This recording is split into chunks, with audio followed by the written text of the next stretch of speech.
Well. One thing we don't have to worry about being a Dallas Cowboy fan. The Dallas Cowboys are always going to be in the news, whether good or bad. I have been digging around, trying to find some information, some of the most interesting information over the last couple of days to see what we can talk about today. And again, there is plenty to talk about. Dominique, what's going on? I had a great weekend. As always, to God be the glory. Got a great show today. Got quite a few topics. Let me give a topic rundown real fast, and then we'll do an introduction, and then we'll come back and we'll do another topic rundown. But we got a lot of things to talk about today. So today in our topics, we're going to be talking about Joe Milton. Got a very interesting interview from someone in New England land. His name is Bob Sochi. I think they call him the voice of the New England Patriots. We're going to talk about Dak Prescott's contract. I saw an article that came out over the weekend, and I thought it was very funny because they were saying that no one has talked about Dak Prescott's contract. I'm starting to wonder if people be listening and then comment on things and then say that no one's talking about it when they're talking about the very thing that I've been talking about on this channel for the longest as it applies to one Dak Prescott. We're going to talk a little bit about Michael Parsons' contract. Not going to spend a lot of time there, but there's an interesting article on that. We're going to talk about something that Tyler Guyton said about Dak Prescott. I think we'll find that interesting. And then I'm going to lead that into Dak is cerebral, and it's going to be into a larger topic that I'm going to be talking about over the next few weeks about Dak Prescott. Also got some issue. I want to talk about Trayvon Diggs. And what I'm going to be talking about as it pertains to Trayvon Diggs is Trayvon Diggs done in Dallas? We're going to talk a little bit about Tyler Lockett. I've already been saying this, and it's not brand new. Anybody's been following me, this stuff with Tyler Lockett, it's not brand new either. And then we'll do some closing news. I mean, who knows? Somebody might break news while we're live, so if they do, that'll be great. But again, whether it's 5 or 5,000, we're going to talk Cowboys today. So as we give more people time to come in, or maybe it won't be more people coming in, but nevertheless, we're still going to talk Cowboys news. We're going to get a quick roll call, and man, we got so many topics. We're going to do this roll call, and then we're going to get right into it. Appreciate y'all rocking with me, man. We almost at 9,000. Last time I checked, we were 48 away from 9,000. So if you have not already subscribed, please do. And hit that like button. Let's get it.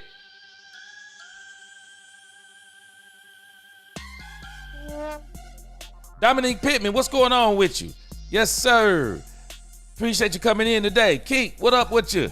Dak owns Filthy. Oh, and Atlas Razor. I'm telling you, he must have brand deals just based on his name. Jared, what is going on? He's a great quarterback. You know how me and you in the same boat, Jared. LaQueen, what's going on? Good to see you. Hallelujah. What's up? Let's do it. My girl Nisi, what's up? Yep. Good to see you in the chat. I know you always contributed something that's good. Appreciate you being in the chat. Jason Jackson, what's going on? In the building.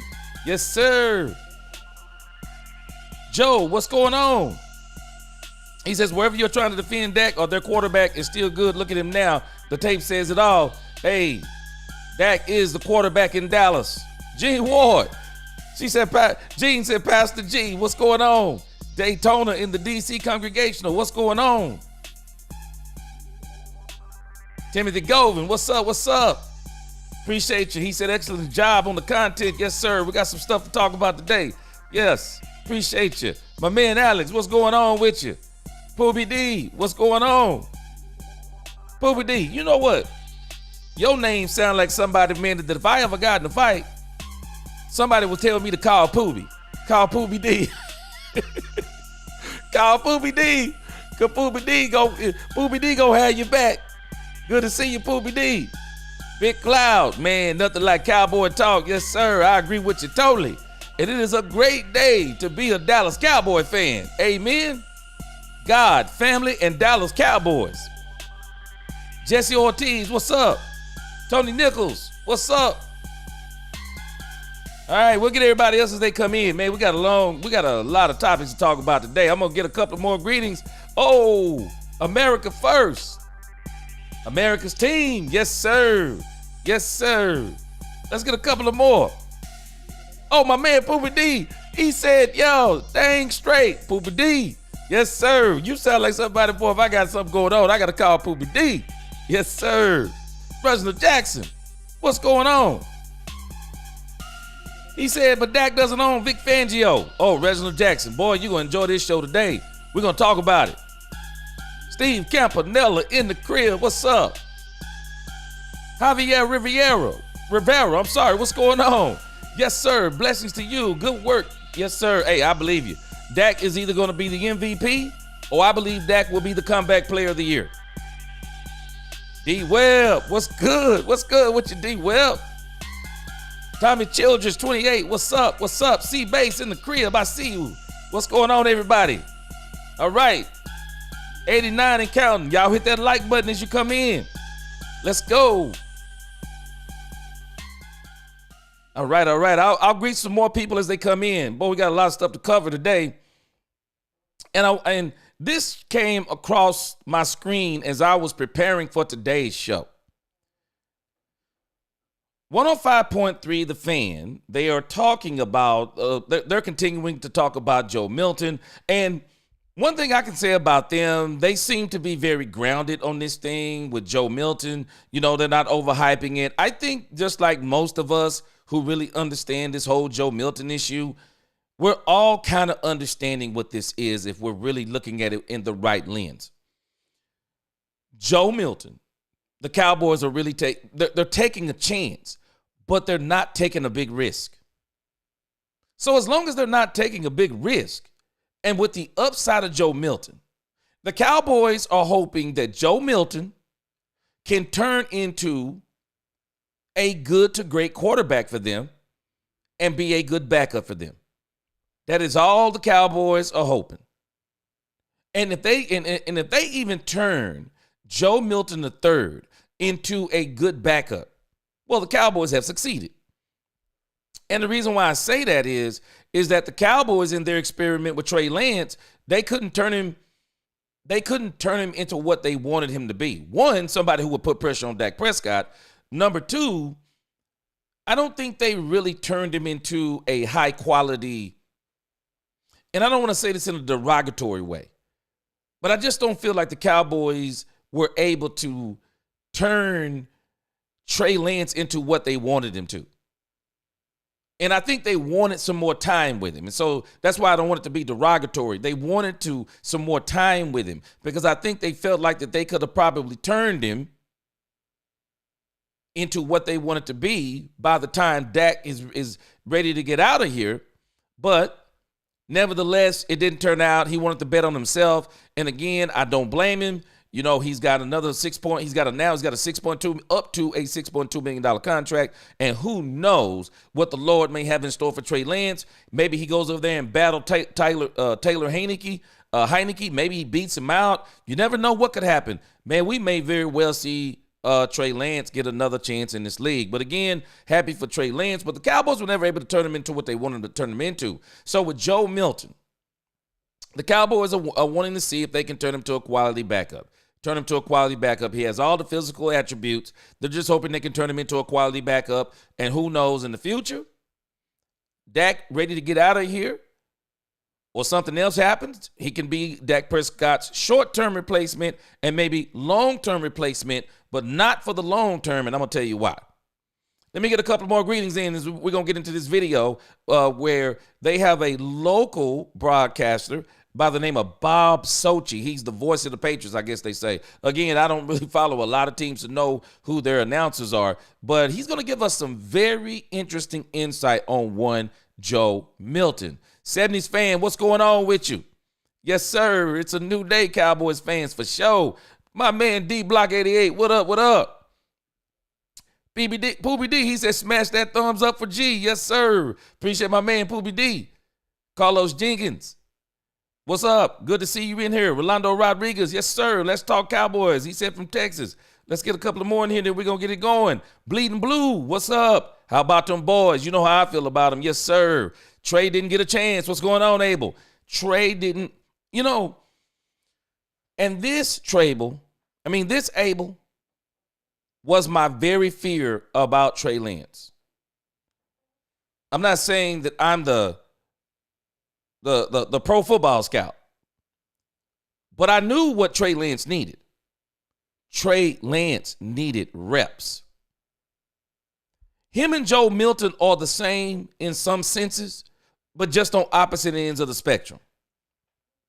So when you think about Trey Lance, 2 years college? Joe Milton, 6 years of college. Trey Lance, 19 games. Joe Milton, 43, starts 21, played at two different schools. It seems like maybe when he was starting to come into his own, Joe Milton, it was his final season of college. Both of them need reps. Both of them need reps. And it's the same thing. It's the same thing with Joe Milton. Joe Milton needs development. And I'm just telling you, he does. And these people, he taking Dak's spot. Man, Joe Milton's got to first earn his own spot. And he's going to do that very easily. But he's got to get past the point. Because when you get to this level, some of y'all might not understand what I'm saying, and I know some of you do. But when you get to this level, you're talented. You're talented. You don't make it to the NFL, especially as a quarterback, unless you're talented. When you get to this level, it's about how much, it's not about so much the talent, it's now how can you not only translate your talent to the field, but also can you grow in the mind more to where you learn how to apply the ability that you've been given. Again, one of my favorite quarterbacks of all time is Michael Vick. And Michael Vick said that if he could go back and do it all over again, he would do it different. Because in the early part of his career, before the incident went down with Michael Vick relied on nothing but pure athletic ability. I'll tell you something about this dude. He wasn't 6'5", but this dude, Michael Vick could challenge Joe Milton as far as arm strength. Michael Vick, left-handed quarterback, had an absolute cannon for an arm, and he had that same ability that Joe Milton has, the flick of the wrist. Some of these quarterbacks their arm is so strong, and it's just effortless the way they throw it. Joe Milton, it's effortless the way he throws it long. His issue is accuracy. His issue is touch. And it's the proof that the strongest arm doesn't make you the best quarterback. Michael Vick, cannon for an arm, could flick the ball. 80 yards, easy. 80, 85, nothing. I remember those commercials. They would show Michael Vick. I think the commercials they were showing Michael Vick throwing it out of the stadium.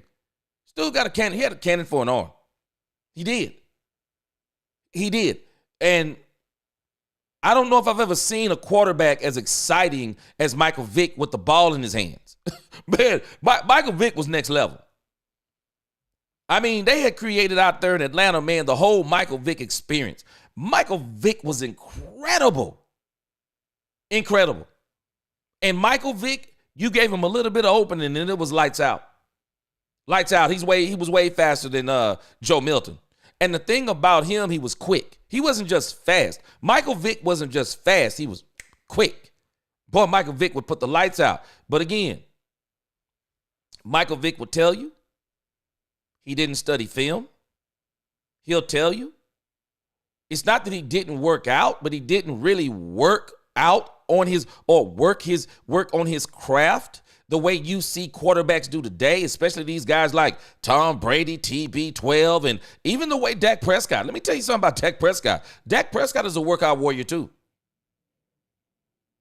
Dak Prescott is an absolute workout warrior. And so these quarterbacks like him, Mike wasn't like that because Mike had so much natural ability. And it didn't dawn on him that he really needed that growth, that mind growth, to where, as one of my topics is, or what I put in the thumbnail, cerebral. This is what separates the great quarterbacks. I mean, his team, it's the team around him too. Let us not fool ourselves. But it's also how cerebral are those quarterbacks. And one of the things that's happening with the younger quarterbacks is because we're wanting to get them and hit the lottery on the rookie deal. A lot of these quarterbacks in the younger part of their career, how do you be cerebral in the first 5 years? You're working towards that cerebral reality, but you don't get there immediately when you hit the league. I mean, there are very few like that. You get the Patrick Mahomes. But understand, Patrick Mahomes said 1 year under Alex Smith and being taught by Andy Reid.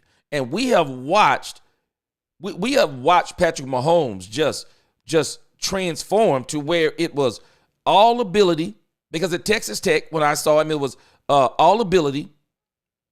And now that he's gotten into the pros, we're watching more and more where he's starting to be even more and more and more cerebral. And you need that the older you get. But if you can get it young and the quicker you can get it, the better. But again, I'm just saying all that to say that Joe Milton, while he has the physical tools, that doesn't make him the better quarterback.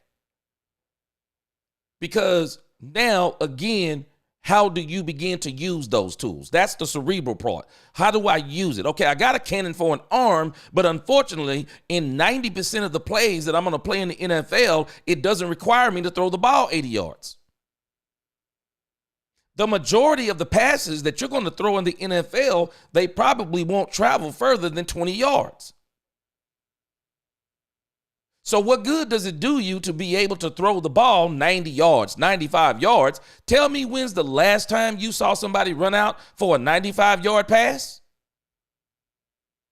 We've seen people catch passes where they travel in the air 40 or 50 yards. Dak Prescott and CeeDee Lamb, what was it? They had a 95, 96-yard touchdown a couple of years ago, but Dak didn't throw it in the air that far. When's the last time somebody ran out for an 80-yard bomb? Those are Hail Mary plays. So the majority of your throws are going to be 20 or less. 20 or less. So you got to get the mind game part right, to where you get the mind, and then you understand through repetition, how do you get these touch passes? How do you do it? And this is kind of where we are with Joe Milton, whether we realize it or not. So again, being the best quarterback, having the strongest arm doesn't make you the best quarterback. And so this is where the Cowboys are hoping they can develop Joe Milton to where he can, it's not just about, because I notice every time people talk about Joe Milton, all they talk about are the physical attributes. I mean, that's all they talk about is the physical attributes, the tools, how far he can throw it, his elusiveness in the pocket, how big he is. That's the majority of what they're talking about. That isn't good enough. That isn't good enough. And you're going to hear this guy, Bob Socci. He's going to say some of the same things that I was saying about Joe Milton when we started talking about Joe Milton. It's going to be some of the same things that he's going to address. Let me address this super chat for my man Bleeding Blue.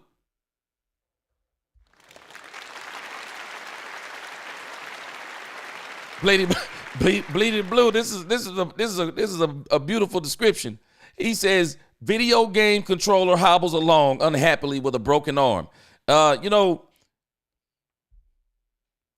have seen some statements similar to these, Bleeding Blue, regarding Joe Milton, because a lot of people, man, As much as so many people talk about his physical attributes, man, there are people who really watch a lot of college football. Man, they have been like, and I don't even think they're hating. I just think they're saying what they're seeing. They're saying they watched him play Tennessee football. And a lot of these guys are saying stuff like inaccurate past 10 yards. A lot of people are saying wasn't good at Tennessee.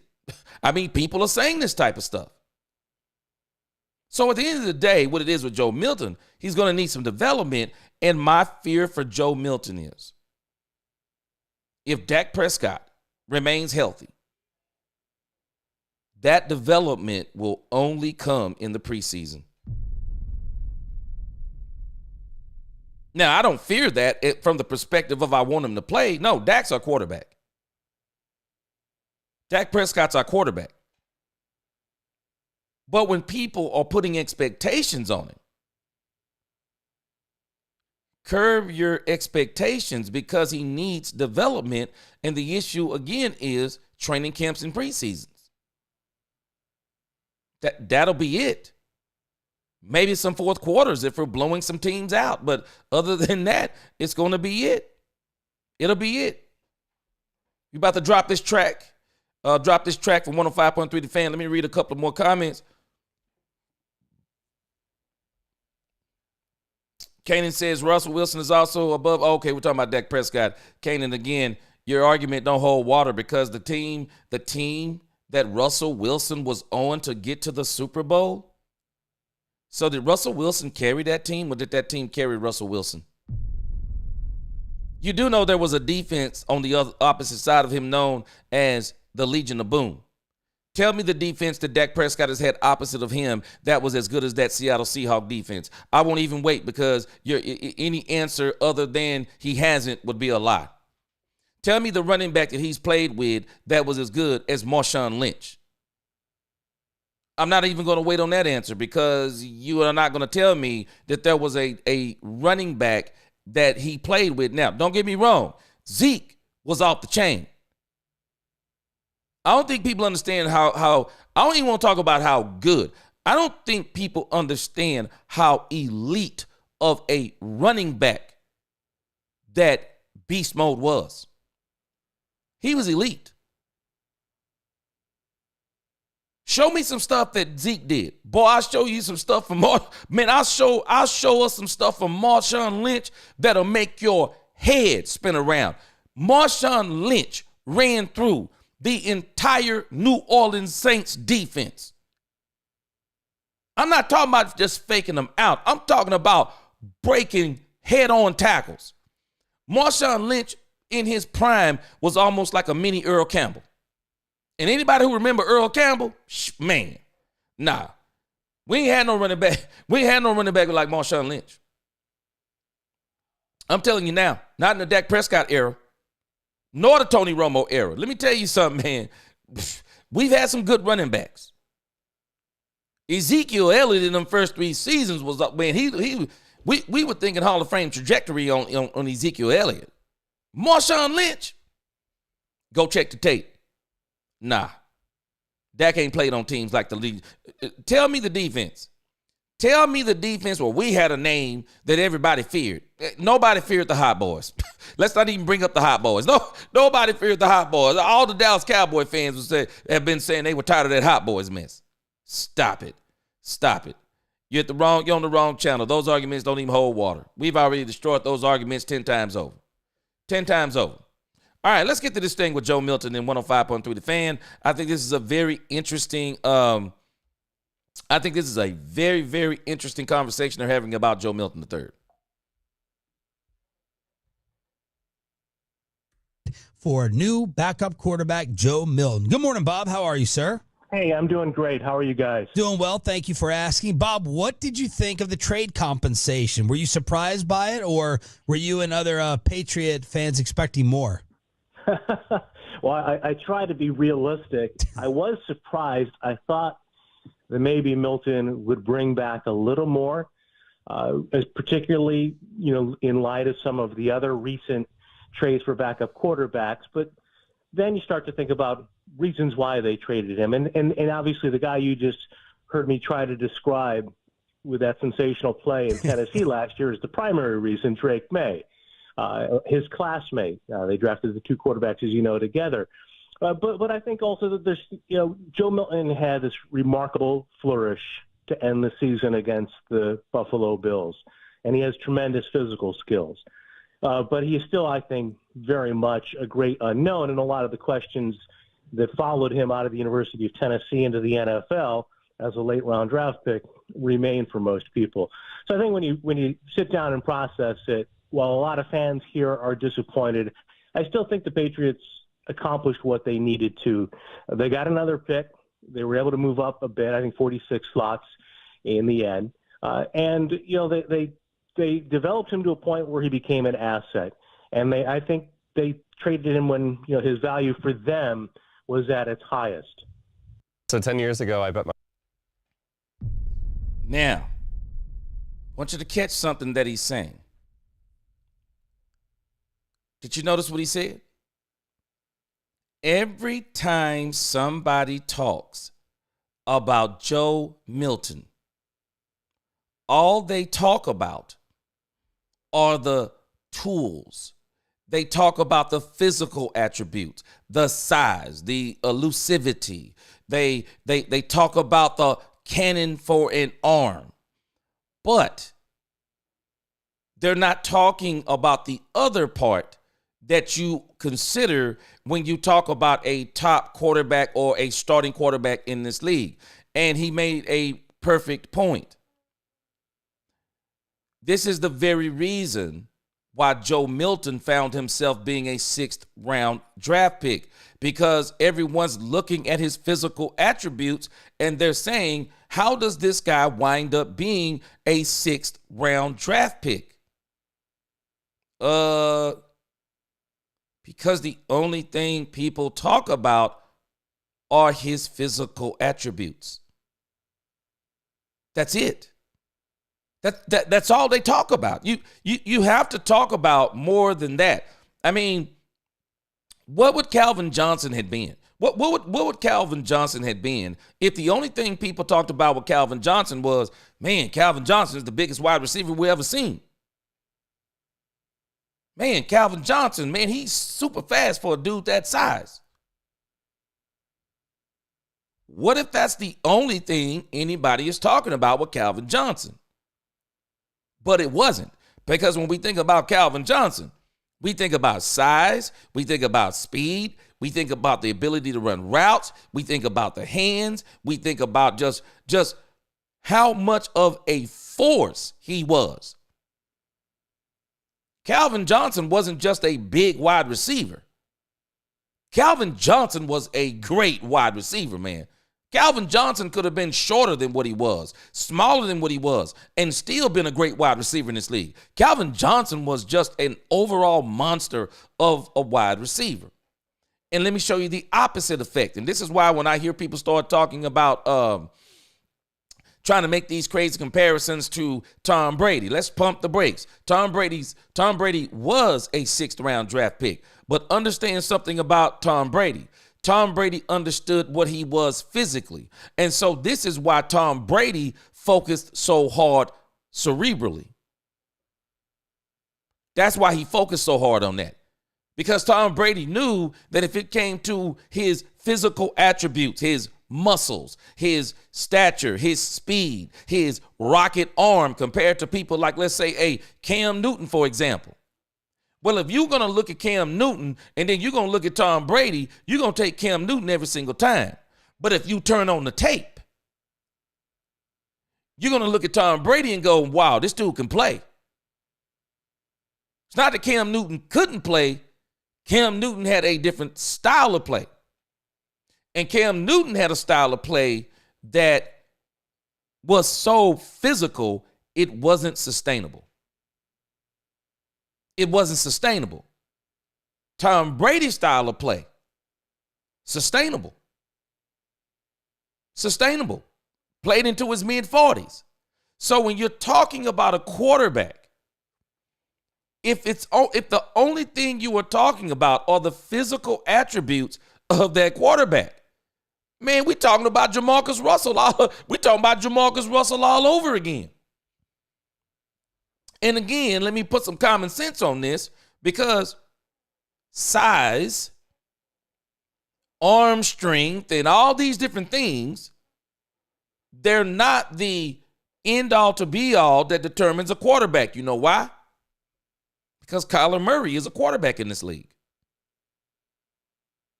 Kyler Murray is a quarterback in this league. Kyler Murray is a very talented quarterback. He plays pretty good. But he's a quarterback in this league.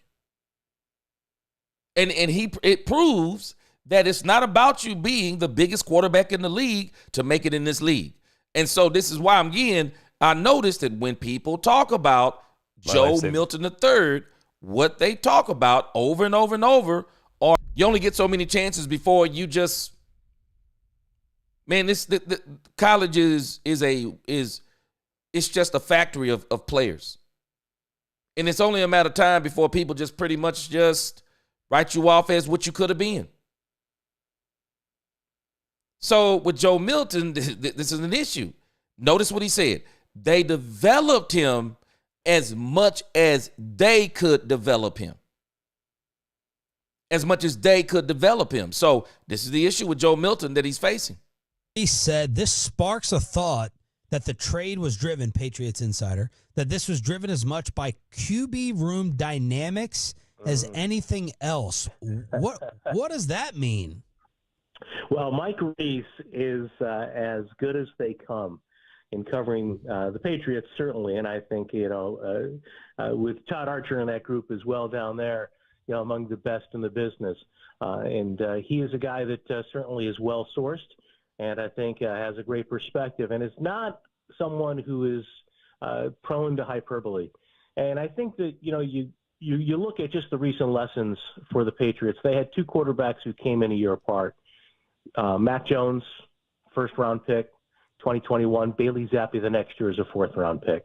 And Jones gets hurt against Baltimore early in the season, his second year. Zappi comes in and wins a couple of games. And then Jones, at that point, he is beginning his slide from where he was as a rookie. And for all intents and purposes, by the end of his tenure, he was a broken quarterback here. And at that same time, Bailey Zappi had a little taste of success early as a Patriots starter. There were calls for him to replace Mac Jones, chants from the crowd.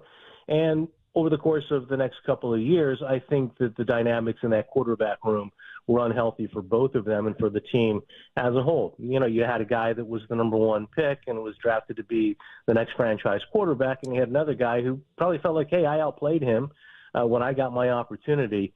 And in the end, neither prospered from that, and nor did the team. And so I think, that's part of it. That's the background historically in the recent past for the Patriots. But I think also, in the case of Joe Milton, he's a bit older for a rookie quarterback to come in, given his experience at the college level. Like I said. Do y'all remember when I said this? This is the part that people aren't picking up on, that Bob Sochi is mentioning. Joe Milton you're typically not 25 in your second year in the league. You're typically not 25. You might be 22, not 25. He's a 25-year-old quarterback, 6 years in college, and drafted in the 6th round. Now, somebody says that doesn't matter. That does matter. That does matter. And that is also one of the biggest differences when people start trying to make these comparisons. No. Joe Milton is a whole different animal when you start talking about other late-round quarterbacks. Joe Milton is 25. By the time Joe Milton hits the field for the Dallas Cowboys, and I wish some of the Dak Prescott haters could slow down on the Dak talk until we get to the Dak Prescott subject, which we will hear after Joe Milton. But he's not old, but he's an older quarterback. He's 25. He will not hit the field for the Cowboys until he's 28, 29. And by that time, the Cowboys will have to make a decision on a fifth-year option. I'm thinking, I can't remember, he was drafted so far back, but I think it's still somewhere like a fifth-year option they would still have to decide on with him. The Cowboys got him for 3 years. They'll have to decide after those 3 years. And if Dak Prescott has stayed healthy the entire time that Joe Milton is under that contract, well, then the Cowboys are going to have a decision to make. And we're going to talk about that when we get to Dak Prescott. But again, he's pointing out a perfect point. He's an older quarterback. He's an older quarterback coming in as a backup quarterback. And the reason why I'm mentioning that, it's not a problem if he's going to be a career backup. It is a problem if you're thinking that he's going to be a potential starter. Because again, that means he would not get to touch the field as a starter until 2028. 2028.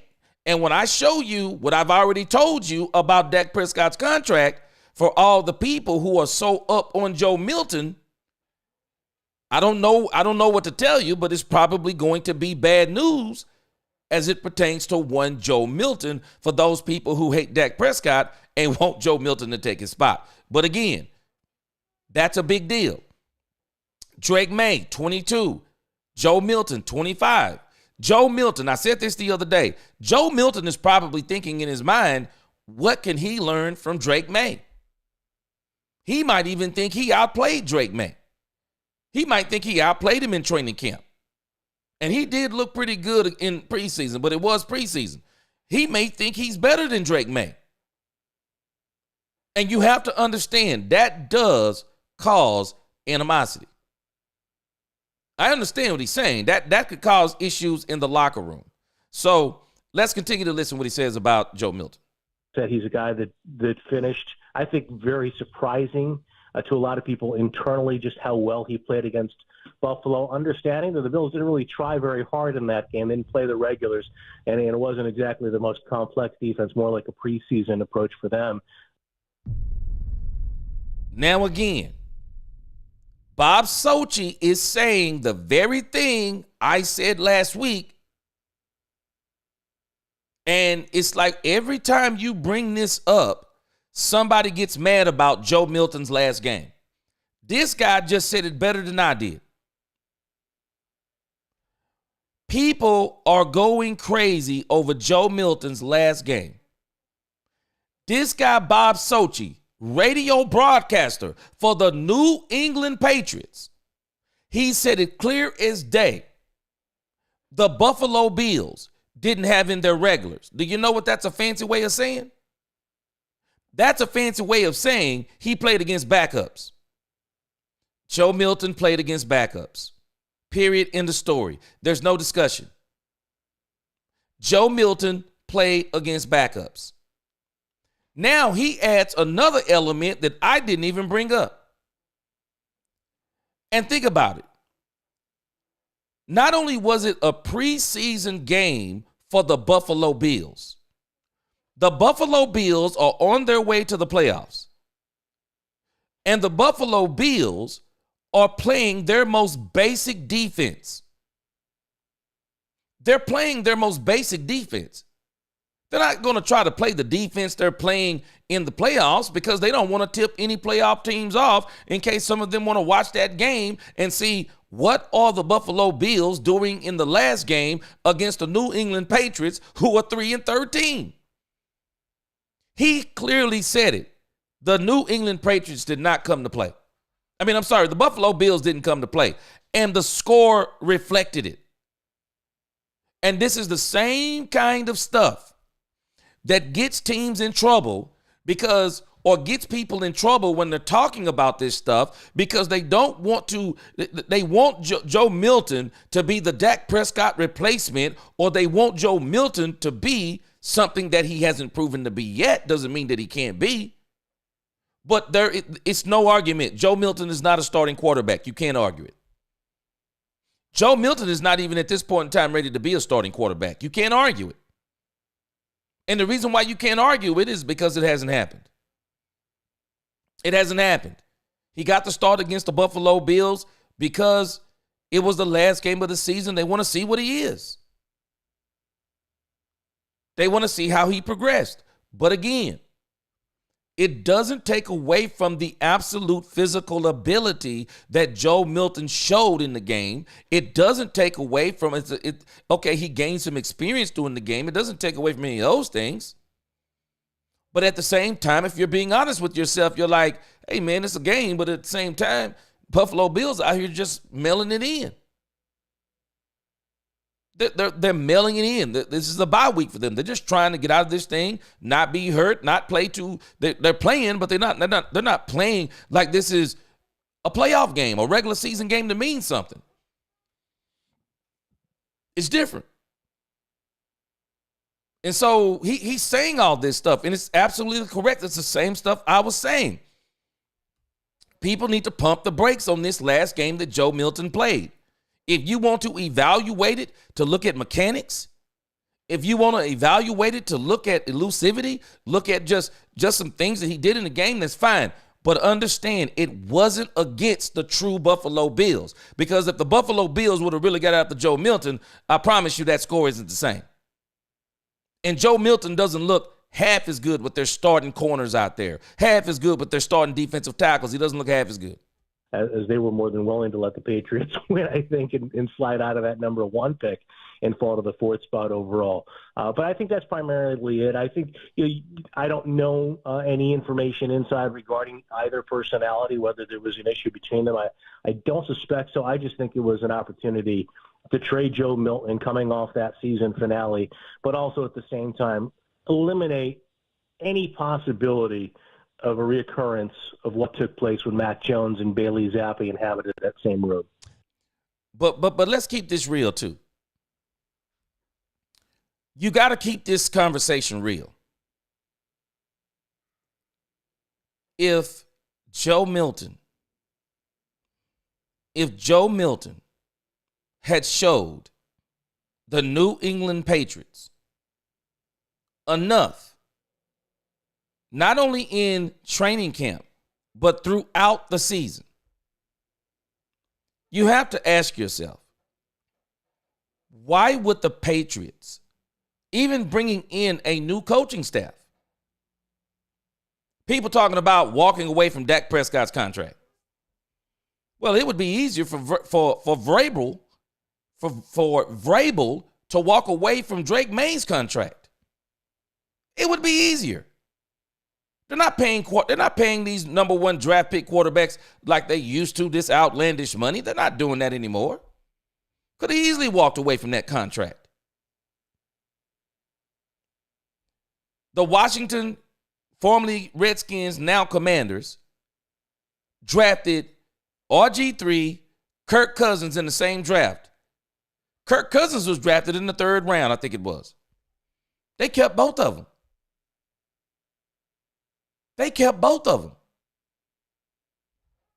Because if they obviously thought that much of Kirk Cousins.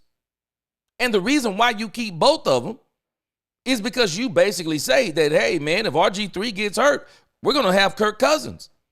We feel like he may not be the type of quarterback that RG3 is, but he's a good quarterback, and he's going to be better than a good backup.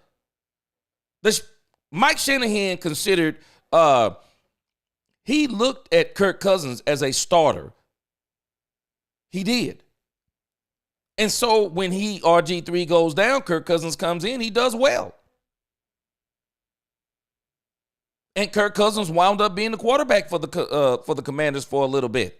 And he parlayed that into a big contract with the Minnesota Vikings. And so Joe Milton, you think about it, he said they developed him to the point to where they could get something for him, because he's saying, what do you think would have happened to Joe Milton if he doesn't have that last game in Buffalo? What do you think his trade value is then? What do you think his trade value is? I'm just telling you, people got to take these things into consideration and just really understand what's happening here. No one was willing to give up anything more than what Joe Milton was drafted for, even knowing the physical attributes. And again, because you need more than that to be a great quarterback in this league. And obviously he developed to a point, but he needs some more development. And again, being on the Cowboys, if Dak Prescott stays healthy the next 3 to 4 years, this is going to be Trey Lance all over again, not from the perspective of him trying to take Dak's job, but from the perspective of he just won't get the snap counts to get the development that he needs. Because it's one thing to do this virtual snap count stuff that they do in New England. It's another thing to do the preseason. It's another thing when you're playing in the regular season and them bullets are live and people are playing for stuff and they're after you and boom, boom, boom, boom. The players are quicker. The players are smarter. I mean, they're devising defenses. Now that they know you're the quarterback, they're saying we got to devise defenses to stop him. It all looks different. Let me go to my super chats before I get to the next thing here about Joe Milton. Quinn Warner, what's going on? Quinn Warner, this is the very reason why I'm not even entertaining any discussions about Dak Prescott. I'm not even entertaining this stuff about Russell Wilson. This dude, Russell Wilson, played on. This dude had an historical defense. Dak Prescott has never had a historical defense. The Legion of Boom were a historical defense. They were not just good. They were not just great. They were historical. It's crazy. They didn't even have that discussion. Quentin, appreciate it again.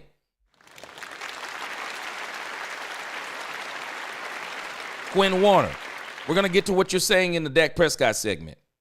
Quinn, Dallas Cowboy fans don't understand actually two things that you're hitting on. One of them without saying. Fans don't get it. And Quinn, let's not accuse all the fans.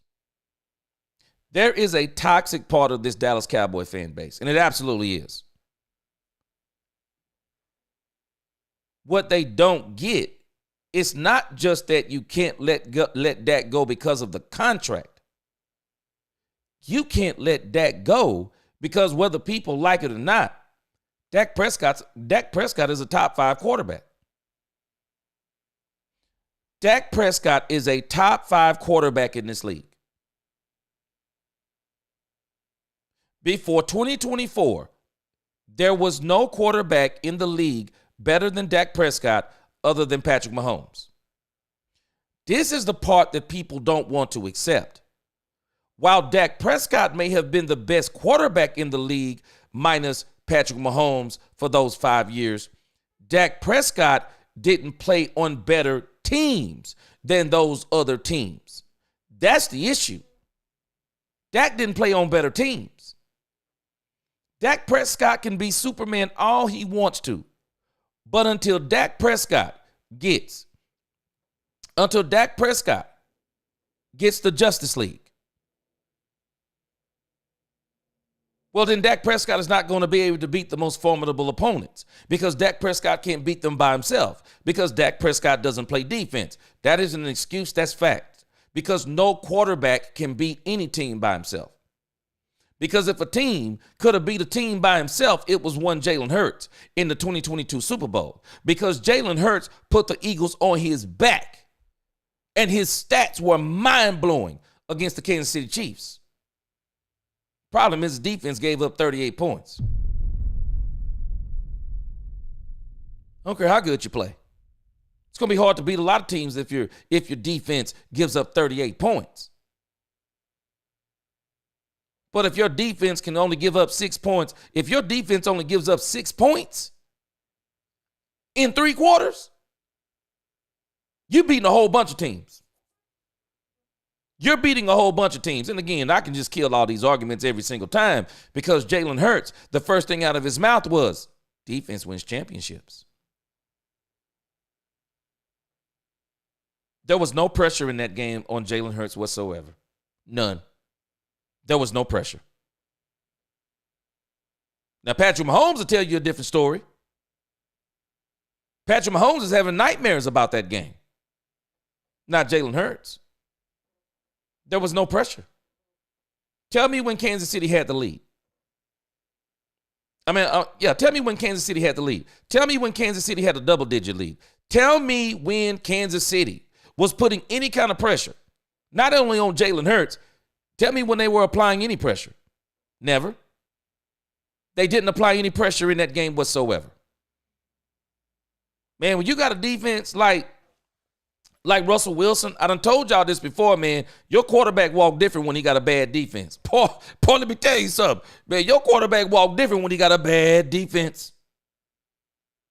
He walk different. He play different. He thinks different. Man, when you got a bad defense, and I'm not talking about bad as in bad, as Run DMC said. I'm talking about bad as in good. Paul, when you got a bad defense, your quarterback don't have to worry about forcing throws. Your quarterback can say, no big deal. Throw it out of bounds.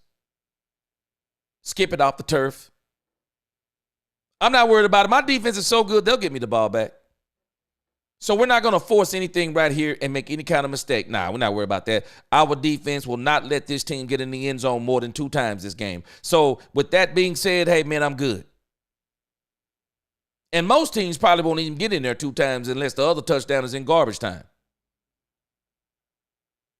We have to understand, we keep making the wrong dumb arguments. And I'm sorry, the arguments are dumb.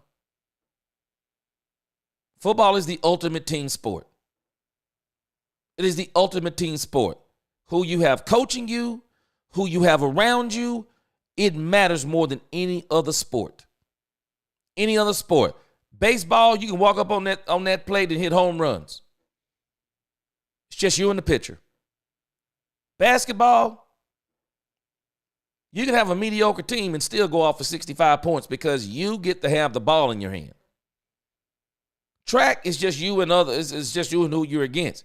Football is the ultimate team sport. It requires so many moving pieces. Who do you have blocking for you? What is the blocking scheme? Who are your wide receivers? Who are your tight ends? Who are your running backs? What's the entire offensive scheme? Who is your quarterback? I mean, so many different things matter. What's on the other side of the quarterback? What does the defense? Who's the defense? Who's the players on the defense? How good is the defense? What kind of scheme do they run? Is it a good matchup? I mean, there are so many moving parts inside of football.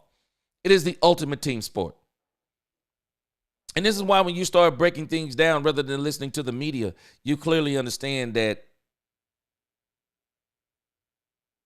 Cowboys haven't been losing because of Dak Prescott. They just haven't been.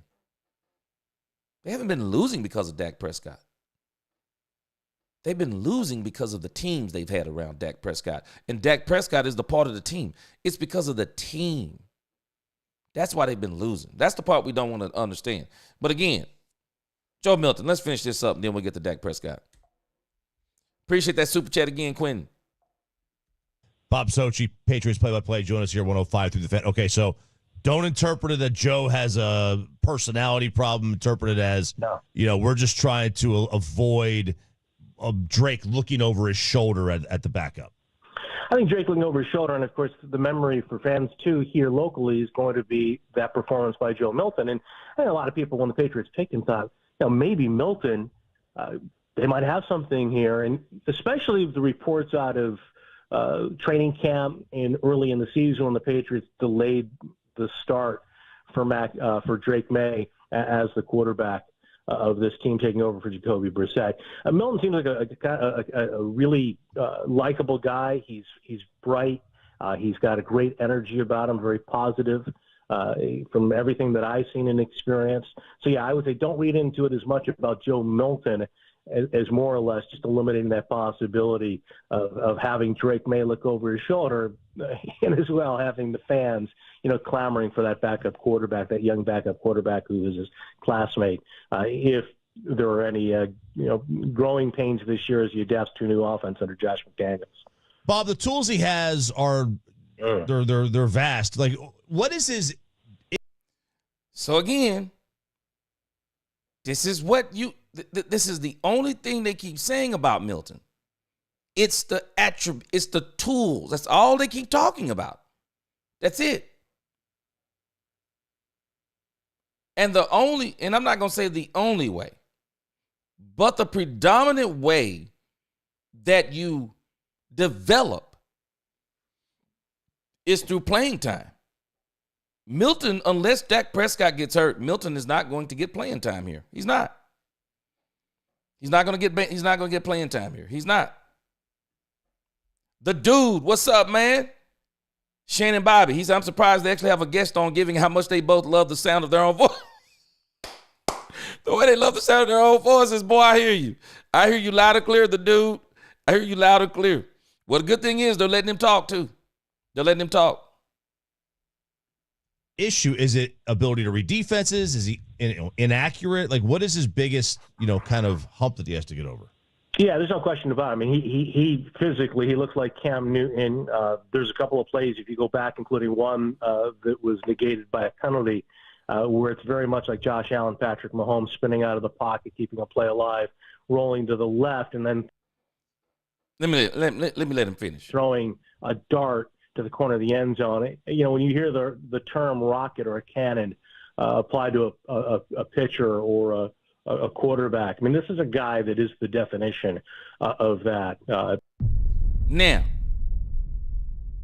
a lot of people who have not read his draft profile, they're describing his draft profile. Joe Milton is very splashy.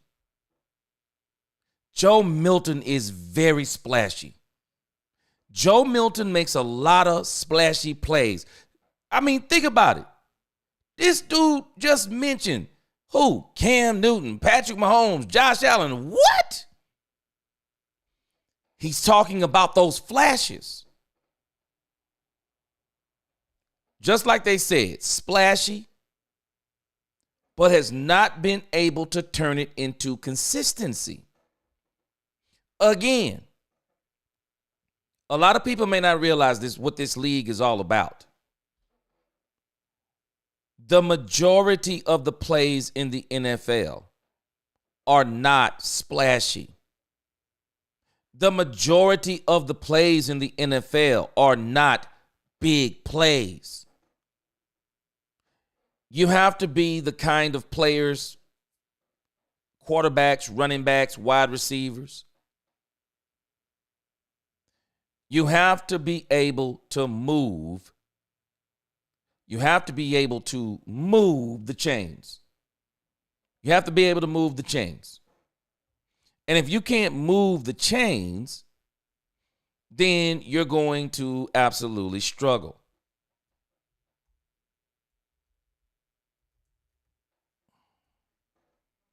All right, hold on just a second. Hold on just a second. Let me pull something up here. I got to take a pause for a moment.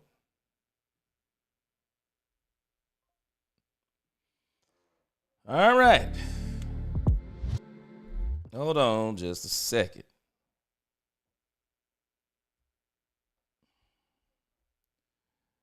All right.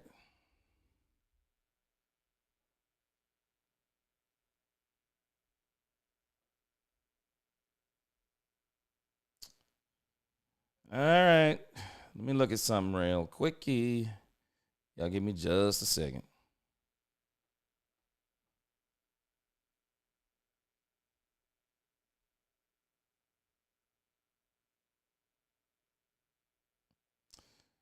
All right.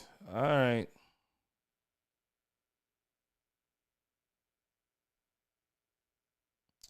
All right, I'm gonna be monitoring this here in just a moment. I'm looking at something here. I'll come back to this in a moment. I think some of my moderators may be out. Somebody asked where the moderators were. I think some of the moderators are out, and it seems to be obvious that some are not here to have Cowboys conversations today. So we'll kind of fix that today. Now, we can handle the talk. I mean, we're not tripping on the talk. But when you're just not even trying to pay attention to any of the show and you just want to make it about Dak Prescott, well, we're probably gonna need a little bit of help. All right. Yo, hold on just a second. I'll get us some help here in just a moment. But again, you know, when you talk about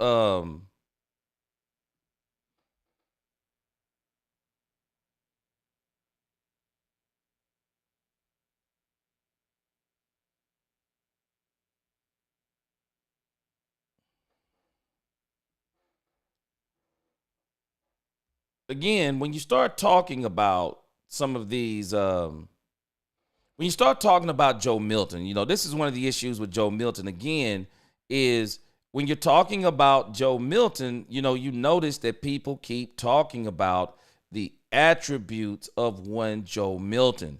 You know, this is what everybody keeps talking about. And there's no problem with people talking about that. But I'm sure even Joe Milton himself, that is not the only thing that he wants to be known for as it applies to the Dallas Cowboys, or any team for that matter. I mean, he wants to be known for somebody who can actually play the game. And as it stands right now, that is not what they're saying about him as it applies to playing the game. It just continues to be about the physical attributes. It just continues to be all about the physical attributes of one. It just continues to be about the physical attributes of one Joe Milton. And so what Joe Milton has got to work on is, how does Joe Milton get out? How does Joe Milton get out of that? How does he get out of just being known for that?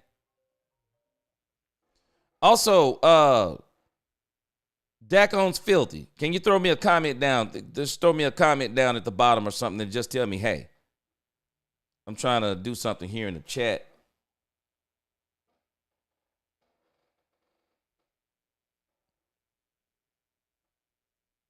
Hold on a second. I forgot. I already said whenever I get somebody that I need to help me out, I'll get in a fight. I'm going to call somebody. I'm going to call my man Poopy D out. I'm about to call my man Poopy D out. Y'all getting out of control. Y'all getting out of control. All right now. All right. So let's get to this thing with keep going with Joe Milton.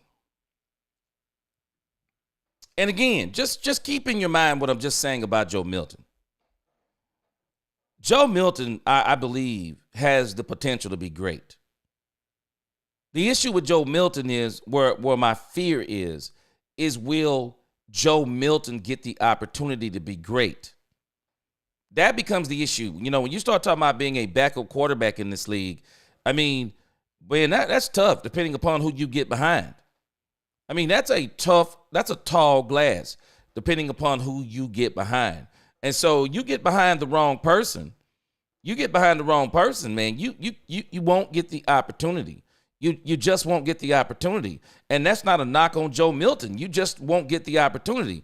And that's one of the reasons why I believe that Trey Lance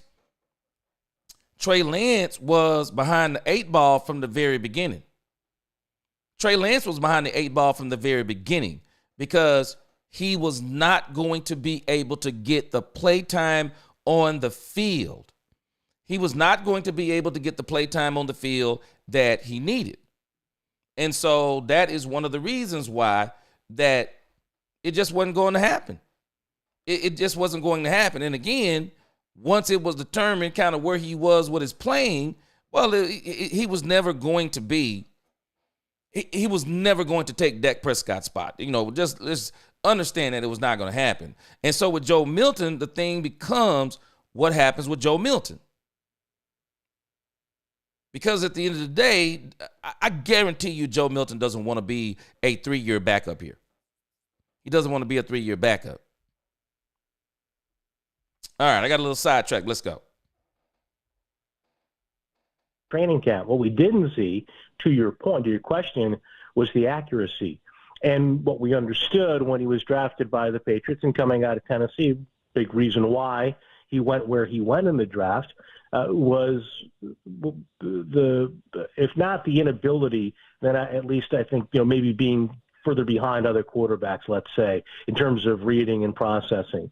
And in that particular game, like I said, against the Buffalo Bills, where we saw him for extended action, and the only other times we really saw him during the year were training camp and the preseason, when, again, you're going against vanilla defenses and there's very little scheming. I don't think we really. All right, let me make something clear. I don't think there's a problem with the Dak Prescott comments. I don't have a problem with the Dak Prescott comments.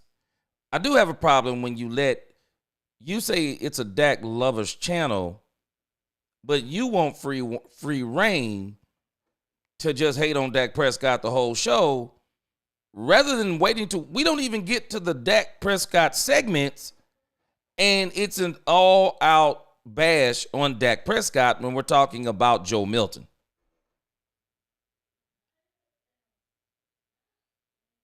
The Dak hater crowd is so different to me because they accuse you of being a Dak lover, but they don't want to step away from the Dak hate and have reasonable conversations. You got to be able to have reasonable conversations. And again, you can't just talk about how bad Dak Prescott is the whole show. Can we just let's try to get through the show? And then when we get to the Dak comment, the Dak contract, when we get to the Dak parts, then you can start saying some things and then we can have some conversations. But it's a distraction when the first part of the show is about Joe Milton and the only thing you're talking about is Dak. What are you doing? How do you call someone a Dak lover when you're actually showing more you're a Dak hater? This isn't even about Dak Prescott. This is about Joe Milton in this section. Come on now. Understand where we're going. I said it before. Save some of your comments. Save some of your comments until we get to the Dak segment, because believe me, I will highlight some of your Dak comments. Believe me. Really got to gauge whether he could truly process. I do think, though, that the team internally was very pleasantly surprised with the progress that he made behind the scenes. Did a lot of work with visualization, some 3D technology that they incorporated in his development on the practice field. Certainly made strides in a significant way, according to coaches, by the end of the year. But I still think that those questions remain about whether Joe Milton can process what he sees at the line of scrimmage before the snap, and then his defense has changed from what he first recognized once the play begins to unfold, how he's going to handle that. Patriots play-by-play guy Bob Sochi joining us here on 105 Through the Fan. Okay, Bob, you kind of just touched on it there a little bit at the end, talking about the progress that he made. The big issue here with Trey Lance in Dallas, when Dallas gambled on him, was just you consistently heard from people that there wasn't a lot of consistent progress. Was it something in New England that if they didn't trade him, were you hearing any sort of feedback that the coaching staff felt like, all right, not only is he progressing, but he's showing to be a good student, and we think there's still more room for him to tap into. We think he's capable of being more. Well, what's kind of interesting is that you have a coaching staff now that is.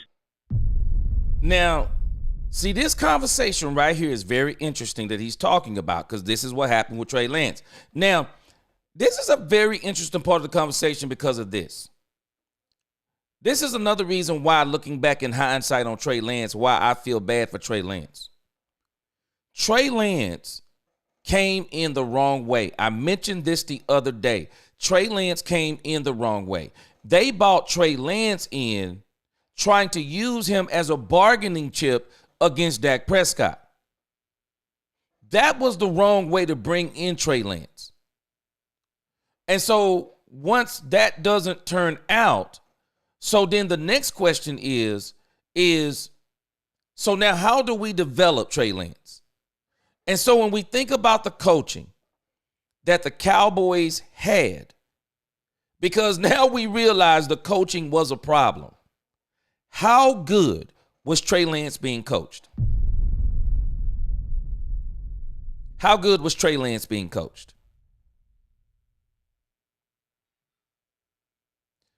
Could Trey Lance have developed better under the current regime we had now. And we won't know all of this until we get to really see Brian Schottenheimer fulfill some of the hopes, expectations, and signs that he's been showing.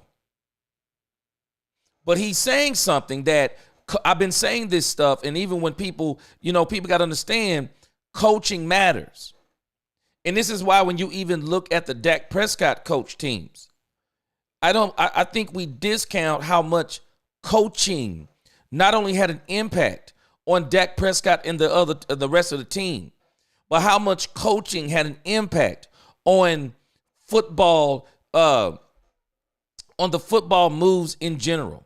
The situational football. We talked about when I went through and broke down the game last week, and we talked about the second San Francisco game when the Cowboys went to San Francisco. And that game, it was a crazy game because the Cowboys and the 49ers, man, they came out and they were kind of going blow for blow in defense. So you kind of already knew it was probably going to come down to very little points. Well, one of the major things that happened in the second quarter, as I pointed out, was a leg break with Tony Pollard. A leg break with Tony Pollard. Dak Prescott had threw a ball to Tony Pollard. It was, I think it was an 8-yard gain. So that made it. It was a 1st and 10. It made it a 2nd and 2.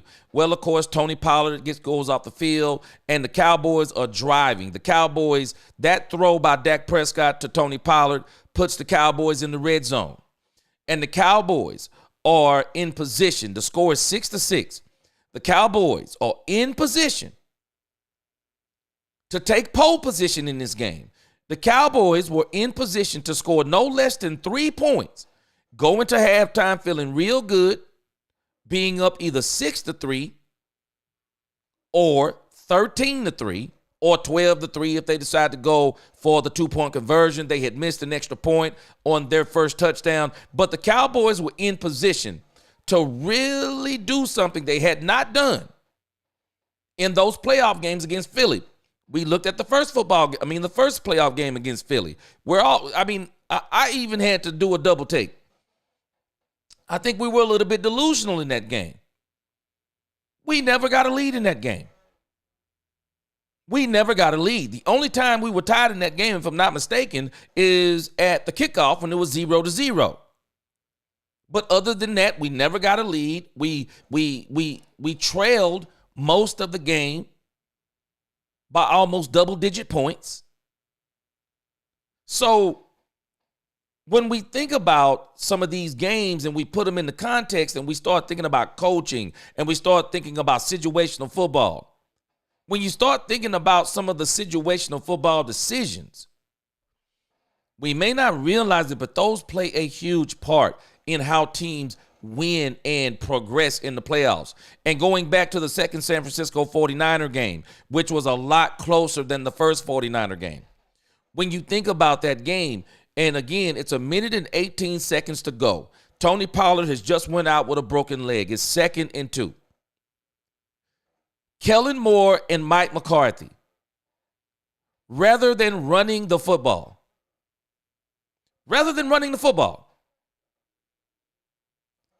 they throw the ball on 2nd and 2.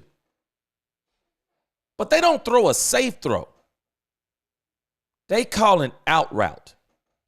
In the red zone?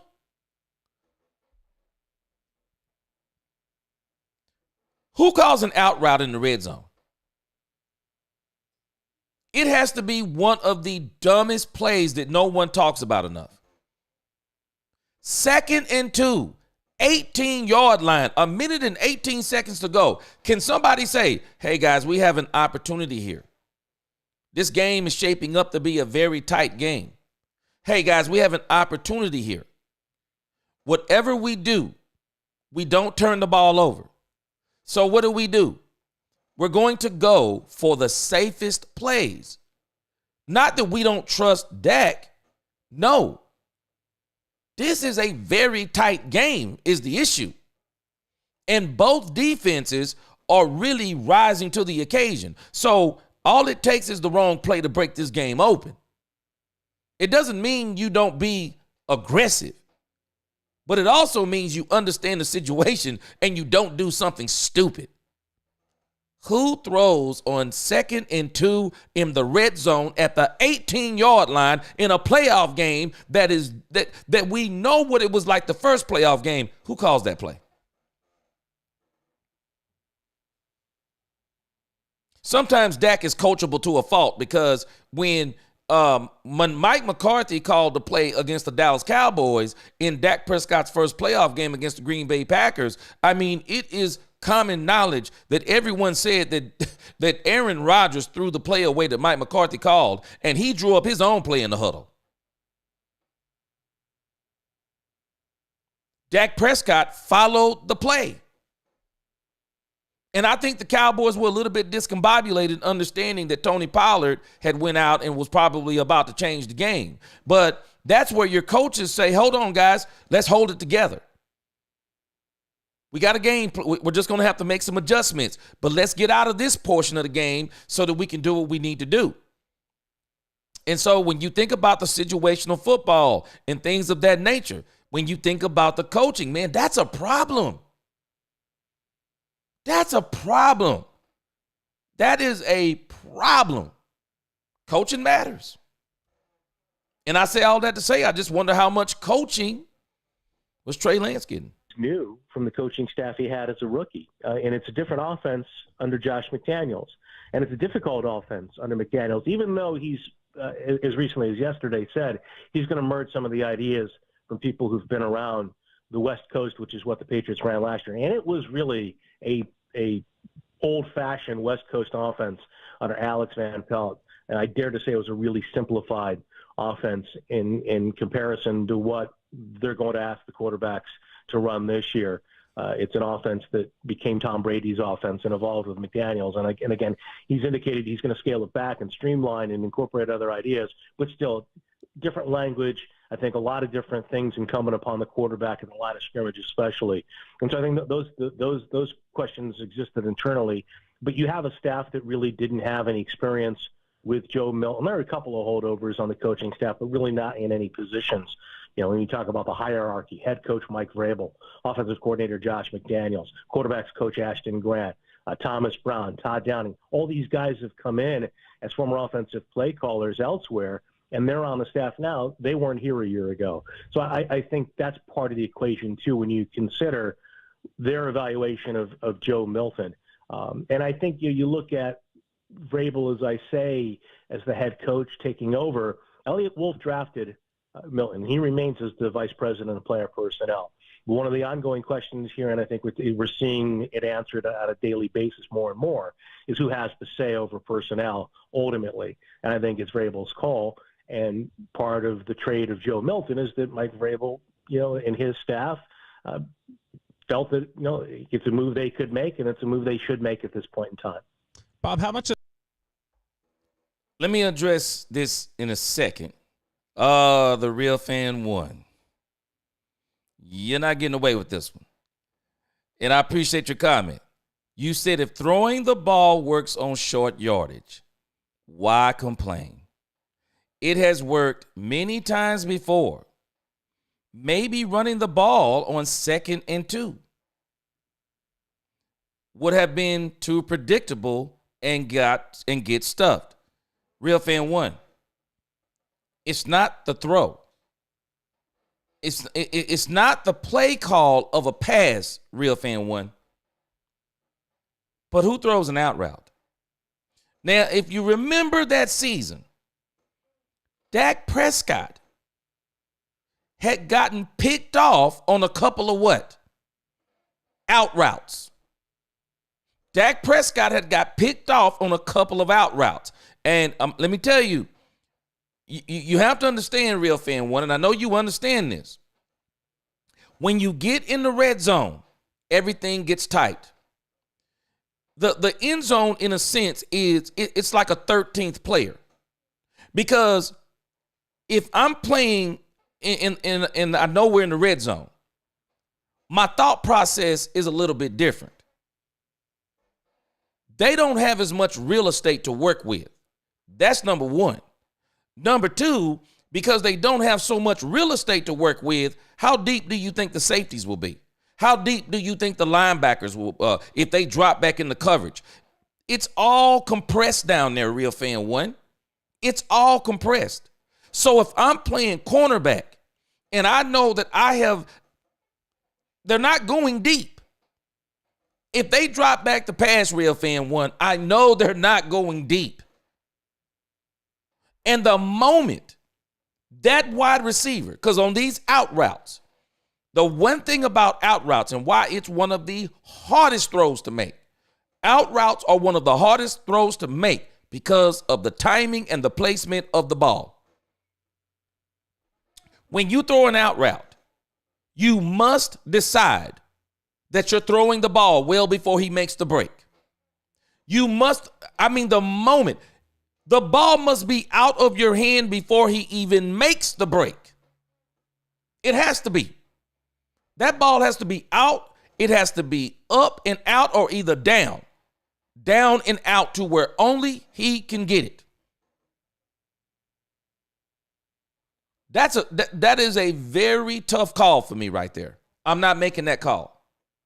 I'm not making that call, especially based on my thinking of past history.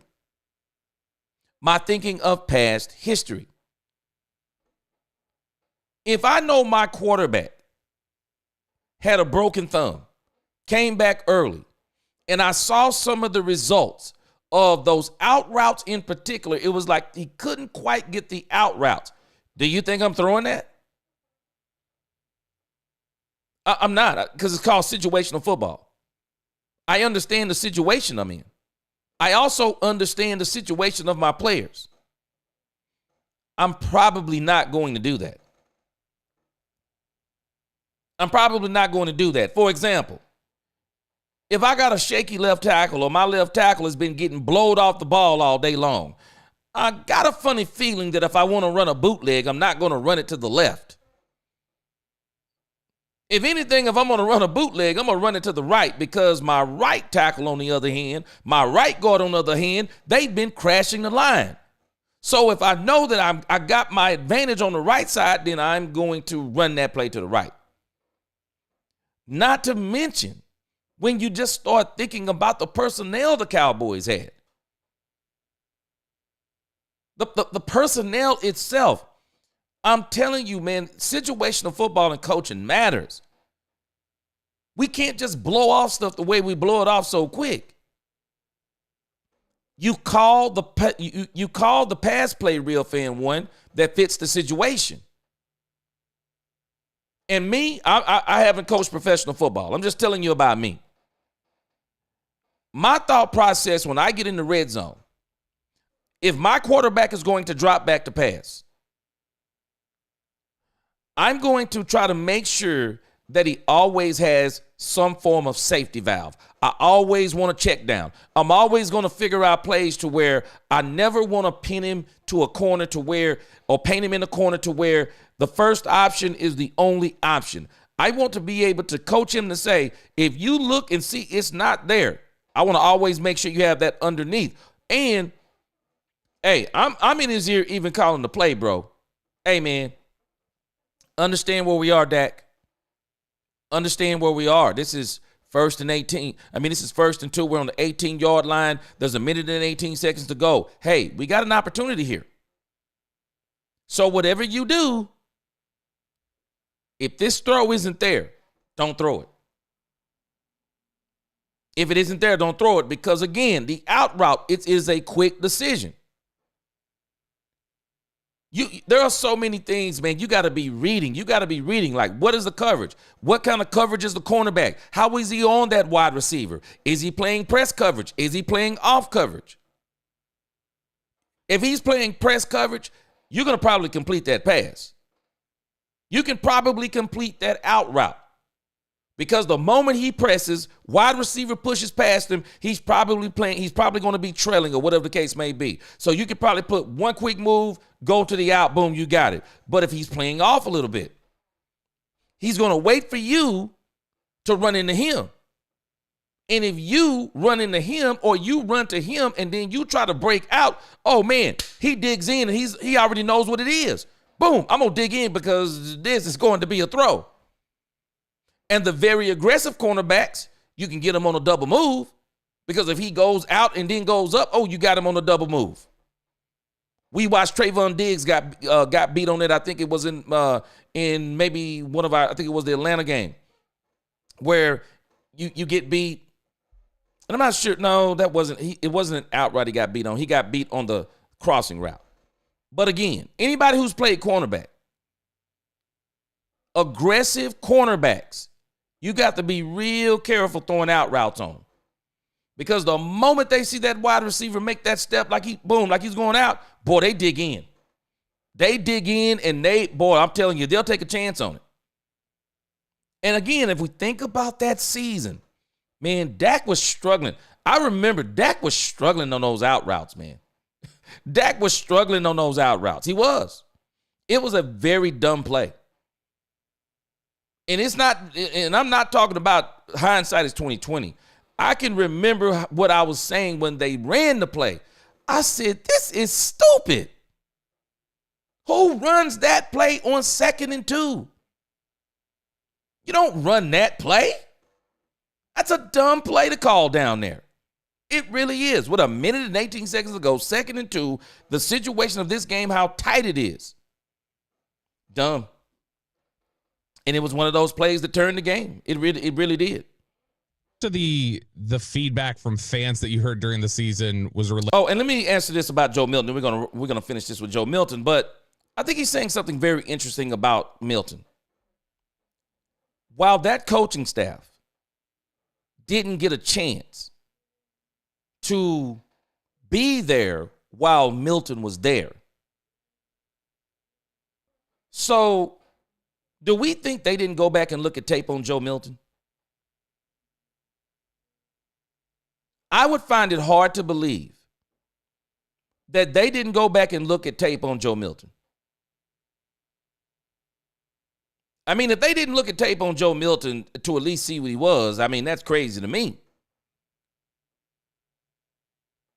But in whatever evaluation process they used, they felt like the Joe Milton just wasn't a fit for them, or even if it's a whole thing about Drake May or whatever the case may be.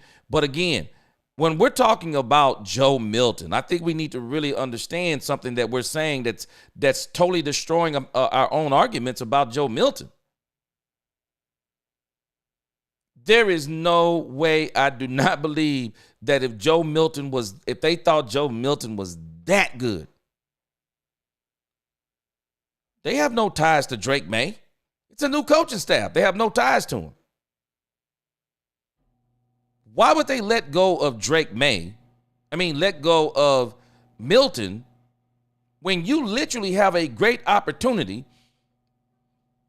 that if you come to the decision that your 6th round quarterback is better than your 1st round quarterback. Anybody remember the New England Patriots on this matter?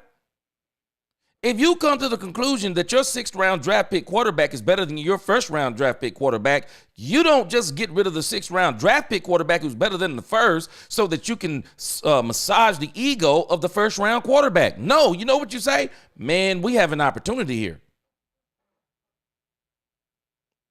We can keep the 6th round draft. We can keep the 6th round draft quarterback. We got him on a $1 million deal for the next 3 years. We could trade Drake May. We could see if the New York Giants want Drake May for a 2nd round draft pick, and we can roll with Joe Milton. I'm telling you, we got to stop thinking these guys are dumb. And not just them. We got to stop thinking all 31 other teams are dumb. They're all looking at tape on Joe Milton, and they all saw the Buffalo game on Joe Milton, and they were not willing to offer the draft pick or the draft pick that the New England Patriots wanted. They wanted a 3rd round draft pick. Listen to this. This is the question that they asked, too. Related to, we always hear backup quarterbacks, the most popular guy in town, but how much demand did it feel like there was from Patriots fans who were like, let's roll with Joe Milton? We liked what we saw. Now, wait a minute. Y'all listen to this question, because this question right here is the very one I told y'all the moment the Cowboys got Joe Milton. Did I not tell y'all you better prepare yourselves, because all of the Dak Prescott haters are going to be saying that he should replace Dak Prescott. We better prepare ourselves for training camp. Every time Joe Milton makes a throw, every time he does something amazing in training camp, every time he does something amazing in the preseason, all the Dak Prescott haters are going to say he should take the spot of Dak Prescott. Even in the media, you're going to hear this stuff. Just prepare yourself, because this question that's being asked about Joe Milton by Bobby Belt is not by accident, because this is some of the same stuff we're going to be dealing with in Dallas. So we want him out there. We want to see him get a chance. I'll say, to be honest with you, too, and I'm going to probably contradict myself in some way.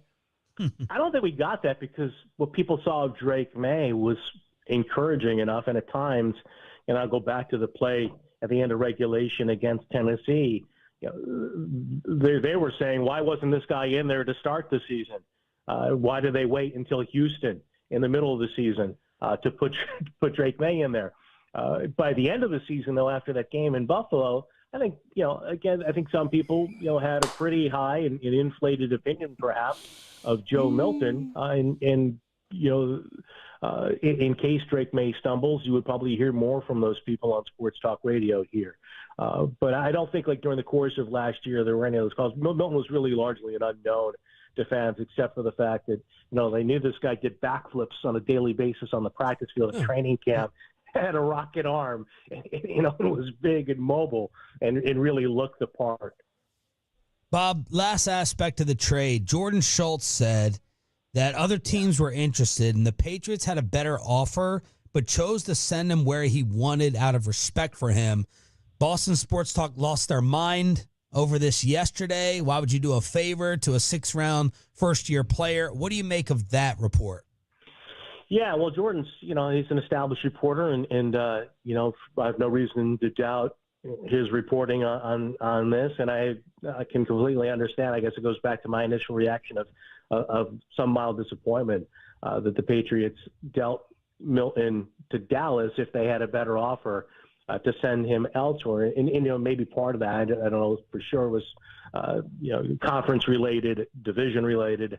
In the case too of a situation like this, I go back to when the Patriots traded Jimmy Garoppolo to San Francisco, and Bill Belichick picked up the phone and made a call to John Lynch and Kyle Shanahan, and the return on Garoppolo was a 2nd-round pick, and I think that there was great regret on the part of a lot of followers of the team and a lot of criticism and scrutiny, certainly from Sports Talk Radio, my friends on our flagship station, and it's lingered.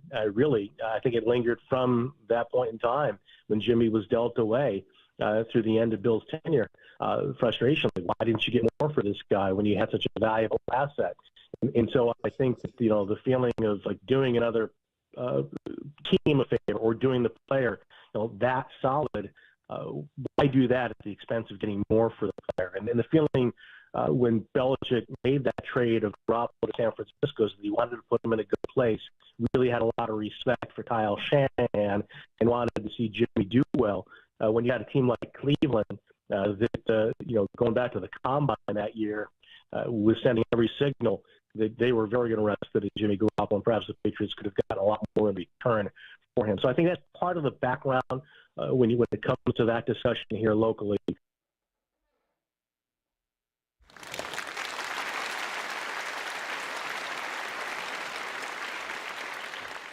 I appreciate that discussion from 105.3 The Fan, and then I'm going to conclude with this. I have every reason to doubt this. And I understand totally why the local media were losing their minds about this.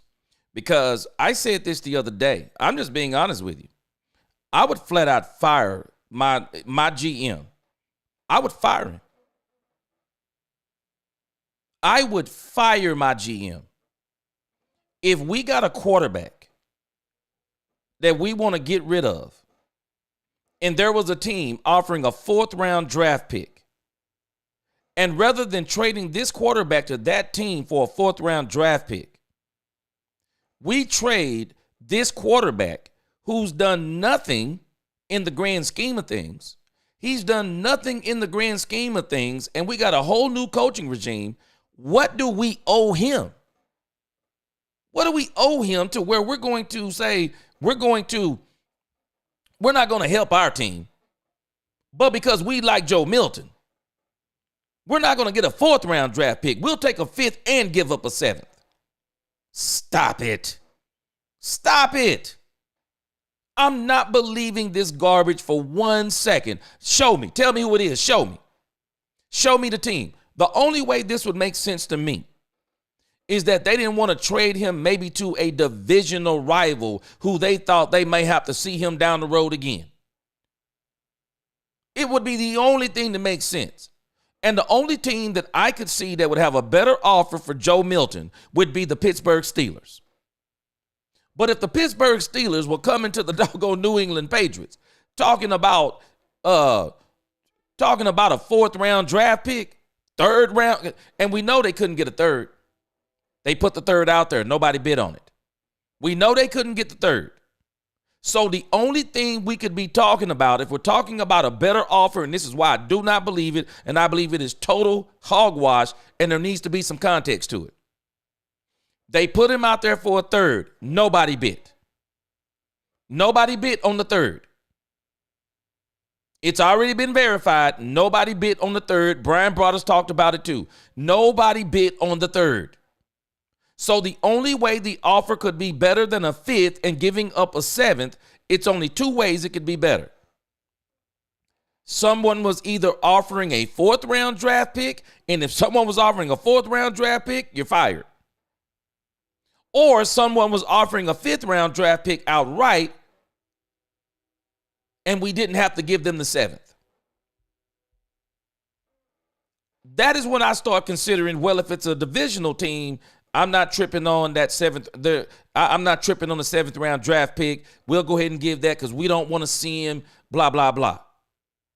But if you're talking about a 4th in this draft, boy, I'm struggling. Man, I'm struggling with that.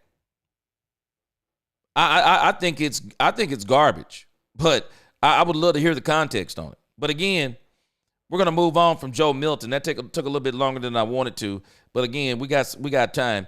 I want to go back to something that Bro Doze. What's going on, Bro Doze? You said something here that I find to be very interesting. You said you hope Joe ends up being better than Dak, but I'm going with Dak for now. Why wouldn't you hope that? Why wouldn't you?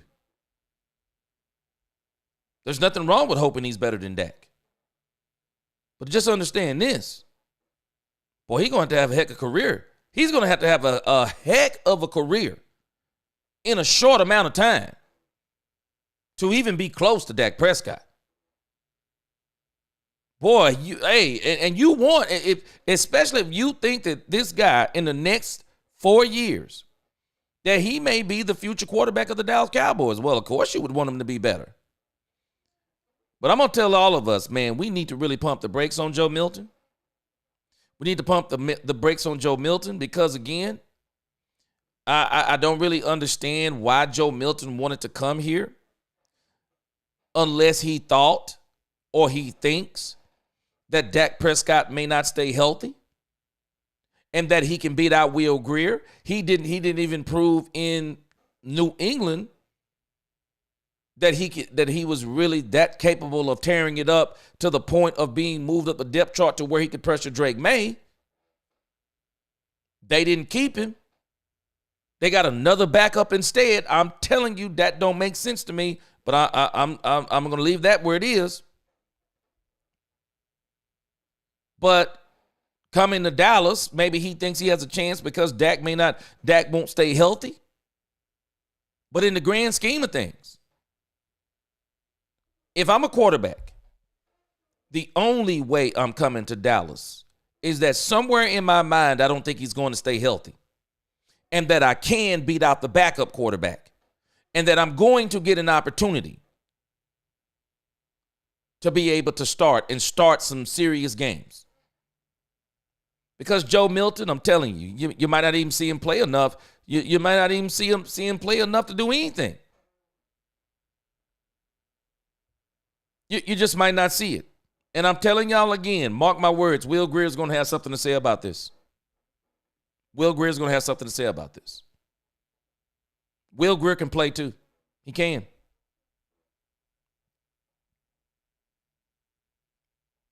The dude, he says, that's been the main thing about the Milton trade. I didn't even know who he was until the trade. So the other teams couldn't have been looking to trade for him. They were not. They were not looking to trade for him. And I think it is nothing but hyperbole that someone says they had a better offer. Man, if you had a better offer and you didn't trade for it, you fired. Point blank in the story, you're fired. If the Baltimore Ravens wanted him to be their backup, well, who cares if he goes to be their backup? He ain't better than Lamar Jackson. Man, you better get that 4th round draft pick. I'd have fired him. I'd fire him. And I'm just wondering, you know, we think about what Bill Belichick did with Jimmy Garoppolo. I think it could be a good comparison and a bad comparison depending upon how you look at it. I mean, the real story with Bill Belichick was he traded Jimmy Garoppolo out of frustration because he was trying to run one Tom Brady out of town. Everybody knew it. He was trying to run Tom Brady out of town with Jimmy Garoppolo. Tom Brady went and told Bob Kraft. Bob Kraft told Bill Belichick, get rid of Jimmy. Told him. Straight up told him, get rid of Jimmy Garoppolo. He told him. And Bill said, okay, I'll get rid of him. I'll get rid of him for nothing. And the reason why I say for nothing, because the way Jimmy was just like Cooper Rush. But in a sense, upon first viewing of Jimmy Garoppolo, boy, Jimmy looked good. Jimmy looked really good on the football field. And it didn't hurt that when he took his helmet off, everybody was like, man, Jimmy looked like blah, blah, blah. The women were going crazy over Jimmy Garoppolo. Jimmy looked good in a very small sample size. And everybody was starting to rumble. Yeah, he gonna take Tom place. He gonna take Tom place. Tom went to Bob Kraft. Bill was frustrated that he wanted Jimmy out of there. And Bill gave him up for a second. They could have easily got a 1st round draft pick for Jimmy Garoppolo. Easy. He gave him to Kyle Shanahan. Here, take him. That's why when I think about Milton, he was talking about the president of personnel or whatever he is. And everybody's now saying that now we know who got the true power. It's Mike Vrabel. I don't know. Maybe there could be something there. But again, very strange story. Very strange to me. But again, I'm glad we got Joe Milton. I hope Joe Milton turns out to be great. And we'll go from there. We'll just see what happens. But let me move to this next subject matter. Yes! Here we go! Dak's contract. Let me move to the issue of Dak's contract. I'm not even going to take this first from the position of Dak Prescott being good, because Dak Prescott is good. And the only thing that people keep complaining about, and people never complained about this back in the day, but people complain about the issue with Dak Prescott that it's the playoffs. I'm sorry, my common sense is a little bit different. If I got a quarterback who continuously wins during the regular season, well, what I got to figure out as a GM is what's stopping us from winning during the playoffs. Because if my quarterback is good enough to win 12 games in the regular season, well, he's good enough to play in the Super Bowl with. He's good enough to play in the Super Bowl with. So what is it that's stopping us when we get to the big game? And again, these are the things you have to figure out. And I contend that when you look at these Dallas Cowboy rosters, we thought they were good by our standards. There is not one roster, including Dak Prescott's rookie season. That roster did not compare to what the Philadelphia Eagles put on the field this year. It didn't. The 2016 Dallas Cowboys, and that was one of the better teams. The 2016 Dallas Cowboys, that team didn't compare to the 2024 Philadelphia Eagles. It didn't. It absolutely didn't. Dak has never played on a team like that. And when we're comparing and saying that Dak Prescott has played on good teams, we're talking about by our own standards. We're not talking about by the standards of even looking at the team that won the Super Bowl that season. Was our roster better than theirs and Dak Prescott just cost us? We're not asking the right questions. We're not asking the right questions because in 2016, the Green Bay Packers, do we not realize how many points the Green Bay Packers put up on us? I mean, do we realize that? You don't have a championship team. I'm just telling you. You don't have a championship team when teams are putting up 30 burgers on you.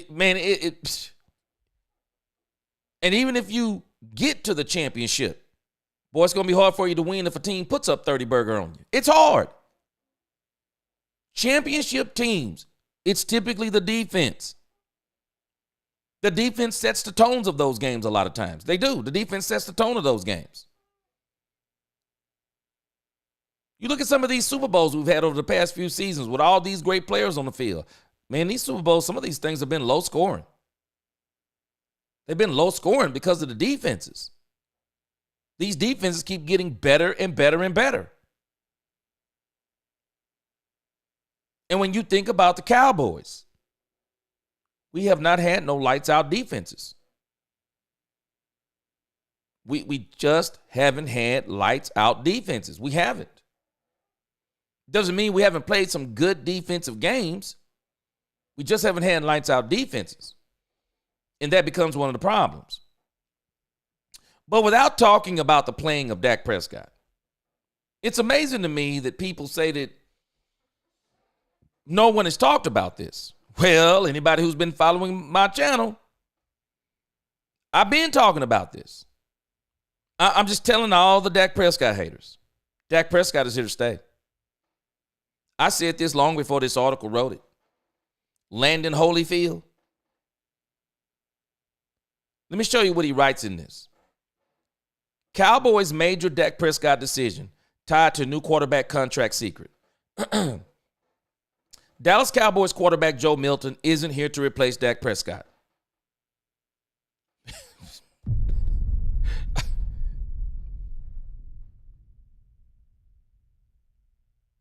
I don't know how any more simple you can put this. Joe Milton is not here to replace Dak Prescott. Joe Milton is here to be a backup for Dak Prescott. Nothing more, nothing less. Nothing more, nothing less. Let me tell y'all how, let me just put some logic into the conversation. Do you know how dumb you have to be? I mean, literally dumb. To pay a quarterback $231 million guaranteed dollars. And the first opportunity you get, the ink isn't even dry on the contract. And you go and get his replacement? You're dumb. You're absolutely dumb. If you didn't think your quarterback was the quarterback, because Let me tell you something about signing contracts again. If you thought Joe Milton was it, then you shouldn't have signed Dak Prescott. Do we realize that Joe Milton was only a 6th-round draft pick? If the Cowboys thought Joe Milton was it, they could have just hit not even signed Dak Prescott's contract. Joe Milton has already played in the preseason, everybody. Joe Milton has already played in the preseason before Dak signs his contract. If the Cowboys didn't think Trey Lance was it, and if they thought that Joe Milton could have been the replacement, well, they could have approached them way back in the preseason and said, hey, man, we'll give you a 1st round. We saw what Joe Milton looked like in the preseason. Would you be willing to give up a 1st-round draft pick for Joe Milton? Because if it took the Buffalo Bills game for you to see Joe Milton playing preseason ball, basically, if it took that game for you to say we think he's the one and we've made a mistake, you need to fire your scouting department, because that one game could not have been the thing that convinced you, especially if you understand the context. Milton is not Dak's replacement in their minds. Not during his contract. Now, maybe if that contract is up and Joe Milton is still here, then Joe Milton is, he can possibly be Dak's replacement. It's not the thought process. And let me show you why. I've already said this, but let me show you why. They're calling this a secret. Now, there are a couple of things in here they reveal that I didn't know about, but I told y'all, if you look at Dak Prescott's contract without even knowing any of the things that they are talking about, I said this before. I don't know if I said it before anybody because I don't watch everybody. I've been saying, contrary to what Mike Fisher, and I respect Mike Fisher. He knows way more than me on some of this inside stuff. But when he was first saying that the Cowboys can get from up under this contract in 2 years or 3 years, and I was saying it then. No, this contract is not designed like that. This contract is not designed for the Cowboys to get from under this contract in 2 or 3 seasons. This contract, who didn't hear me say this? Dak Prescott's contract is not designed to get from up under. Dak Prescott's contract is designed to extend. Dak Prescott's contract is designed to extend. If Dak Prescott is still playing at a high level after 2027, did I not tell y'all this? I just said this last week. They're extending Dak. Did I not say I will not be surprised if they extend Dak Prescott's contract out another 2 years? Dak will give him a discount. I'm sure he'll give him a discount by the time he's 35, he'll be 35, 36 then. I'm sure he's going to give him a discount by that time. Because even Dak Prescott by then will be 35, 36, and Dak Prescott will not want to go to another team. A lot of people don't realize Dak Prescott likes the Dallas Cowboys. He will not want to go anywhere. He set up shop over here in Prosper, Texas. A lot of his business is centered out of Dallas. Dak and his family are building a nucleus here. Dak Prescott is not going to want to go anywhere else. And I believe the Cowboys, they want Dak Prescott to retire with Dallas Cowboys. They want Dak Prescott to be successful. And I have not seen them be more behind Dak Prescott than I've seen them at this stage now in his career. I wish they'd have did this when he was on his rookie contract. I wish they'd have started throwing players all over the place around him. But again, just based on the contract, Dak isn't going anywhere. Look at this. Says the Cowboys aren't playing chess, but they are playing long game contract Jenga. And it's enough of a hidden secret that barely anyone talks about. As discussed in the last article, as on YouTube, Foots the King, there's a below-surface angle to this Joe Milton trade that isn't just about today. It's also about 2027. Thanks to a recently surfaced video of Todd France, Dak Prescott's agent, we got behind the scenes looking at how Dak's current deal was structured. Spoiler, it's airtight, 4 years, front-loaded money. Airtight, 4 years, front-loaded money, no trade clause. And get this, they made Dallas tag him a second time before signing the extension, eliminating any chance of a future franchise tag.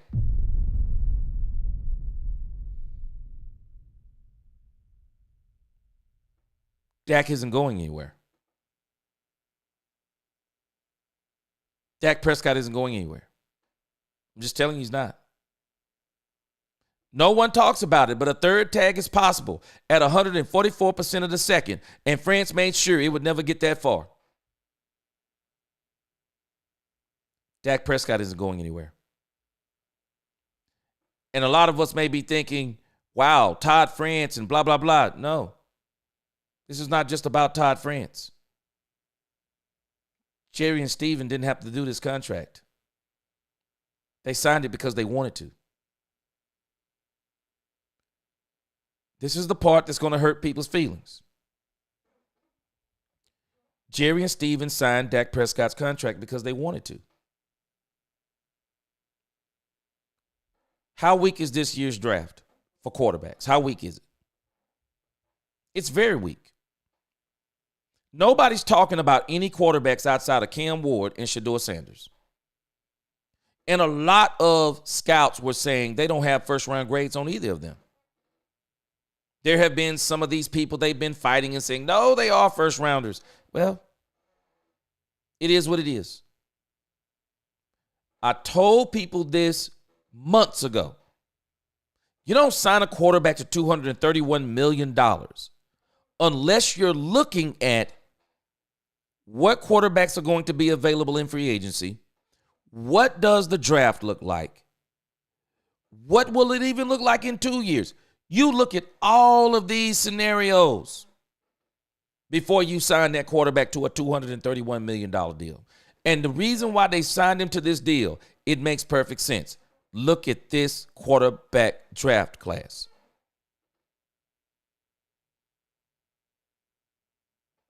Look at the available free agent quarterbacks. There wasn't one free agent quarterback better than Dak Prescott. You do all this research before you sign a $231 million deal. You do all that research. No free agent quarterback. Sam Darnold, as good as of a year that he had, Sam Darnold, I'd be shocked if he do two of them. Sam Darnold is not better than Dak Prescott. There's a reason why. The Cowboys know what Dak is. And I'm going to tell you, and I'm going to show you by proof. They not only know what Dak is, other teams know exactly what Dak is. Because while we have people here in the chat, we have people all over social media talking about how bad Dak Prescott is, there are teams, and I said this the other night and I stand on it. I'm standing on business on this. You don't think the Pittsburgh Steelers would have gave up 2 first-round draft picks for Dak Prescott? Who was the quarterback last year?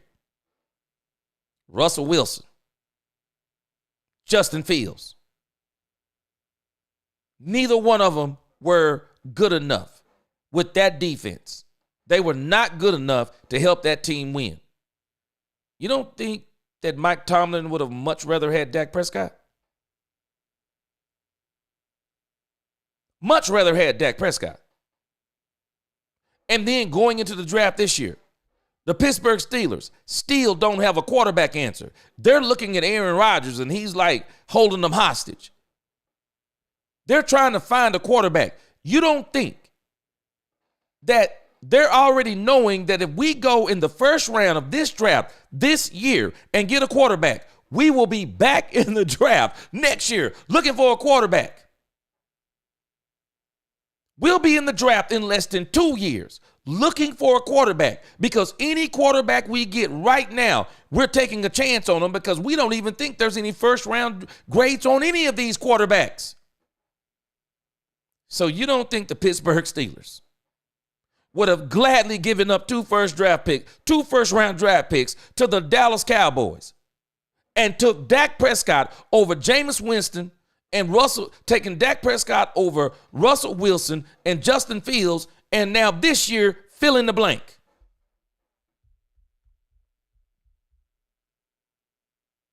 I don't even understand us on this stuff. I don't even understand us on this stuff. Dallas knew what other teams knew. Do you know what other teams look at the Dallas Cowboys and think? Other teams. They don't look at this team and go, Dak Prescott's the problem. They look at this team and they go, this has been a Jerry Jones problem ever since he fired Jimmy. He's never made the right personnel moves. He's never made the right personnel moves. He made great personnel moves with Jimmy because Jimmy was the catalyst. But did we realize what happened after Jimmy? We don't make good personnel moves. Doesn't mean we don't get good players. It doesn't mean we don't get great players. Sometimes we pick them out right. Sometimes we do a Dak Prescott and it's by accident. It's a Tony Romo and it's by accident. But then other times, we don't make the right personnel moves. And then even when we make one, we don't put the players, we don't build the team the way Jimmy did, starting with the coaches and then the players. We don't build the team the way we should, and then we get these expectations based on a player or based on a couple of players, not realizing that we don't have a good enough team. And these other teams, when they look at us and they say, if Dak Prescott was on this team, all we would have to do is put A, B, C, D, E, F, G around him, and Dak Prescott leads us to a Super Bowl. He doesn't take us to the Super Bowl. He leads us to the Super Bowl. There's a difference. See, Cam Newton took the Carolina Panthers to the Super Bowl in a sense because Cam Newton was the most dominant player in the league at once upon a time. Jalen Hurts, on the other hand, he led a team to the Super Bowl. What do I mean by that? He led a team. He's the quarterback, but the players around him were absolutely sensational. So the only thing he's asked to do is to do his part. He doesn't have to play outside of himself. They're not going to put him in situations and saying stupid stuff like, we only go as far as Jalen Hurts goes. No, because if they thought that, they would have never spent the money on Saquon Barkley. No, they said something. No, we're only going to go as far as a team takes us. The team is what takes us. The quarterback can lead us, but the team takes us. We created this nonsense, and Jerry created it. We only go as far as Dak takes us. I've never heard anyone else say that. I've never heard anyone else say that. I've never heard anyone else say that. I haven't.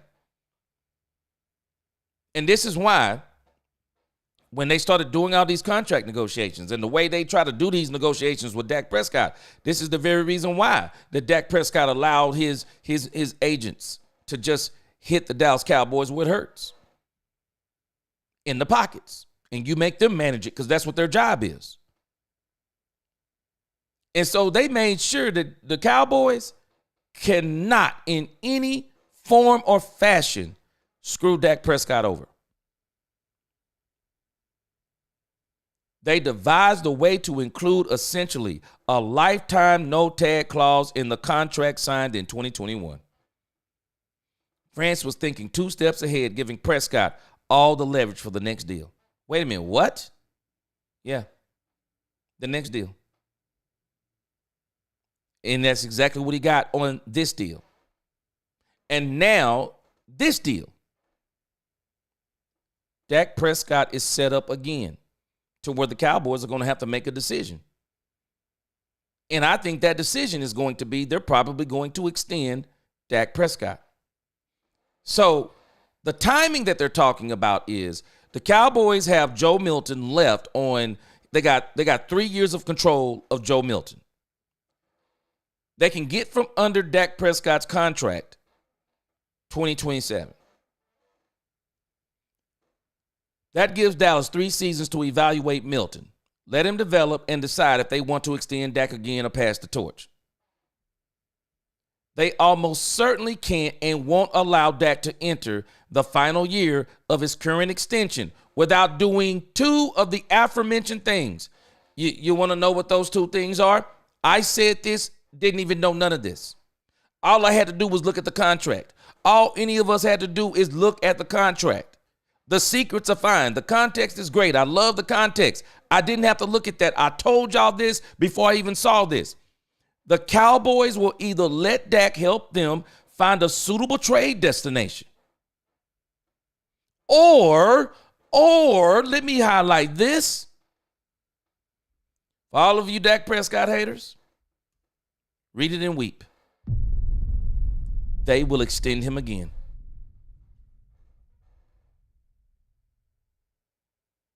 They will extend him again.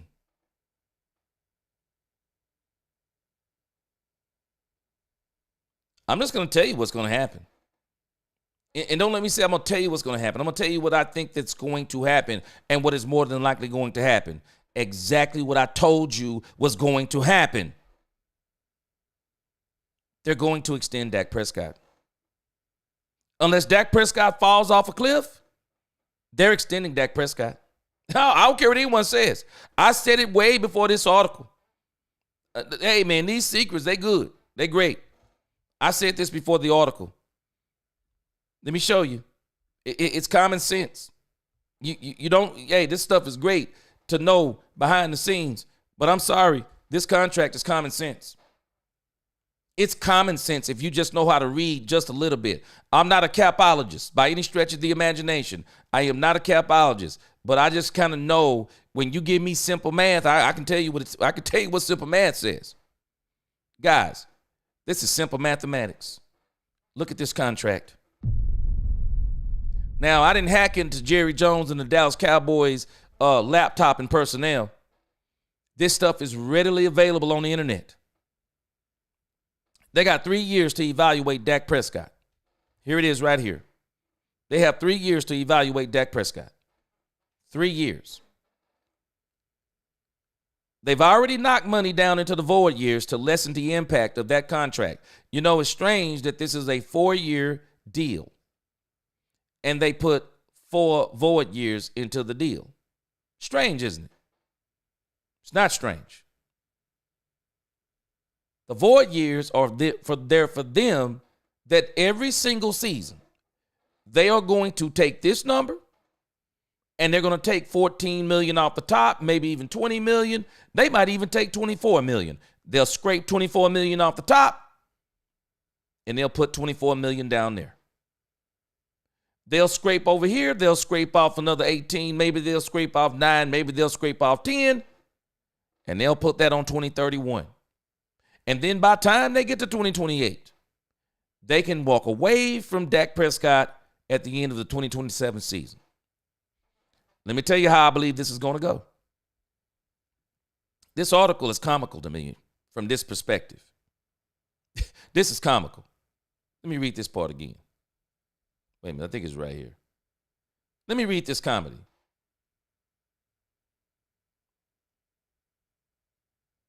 It says,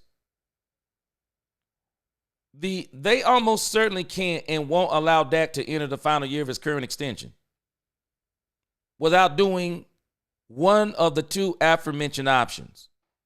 The Cowboys will either let Dak help them find a suitable trade destination.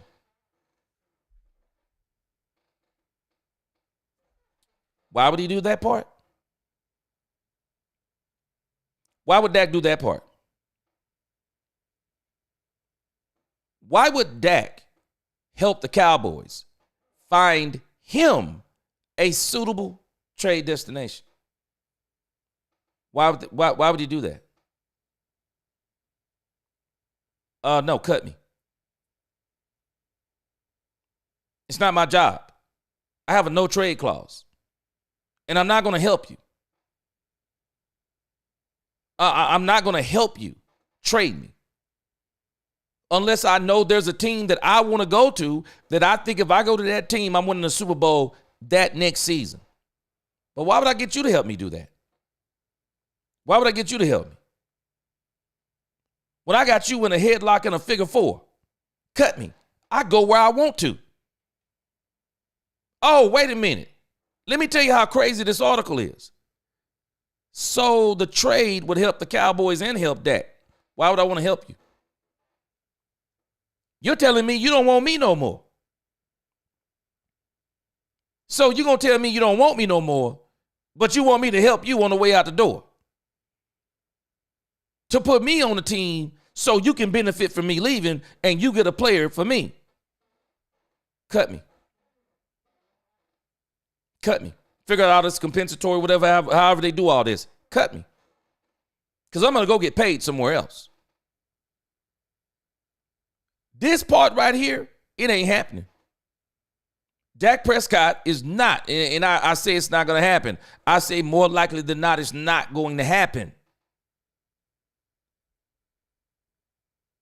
This contract, if you look at it, I'm sorry, if you look at this contract, it's designed to extend. It's designed to extend. Point blank in the story, it's designed to extend. It is. Cowboys. If they do a pre-June 1st release, dead cap, $49 million. Savings, $28 million. So essentially, Dak Prescott will basically get almost all his money.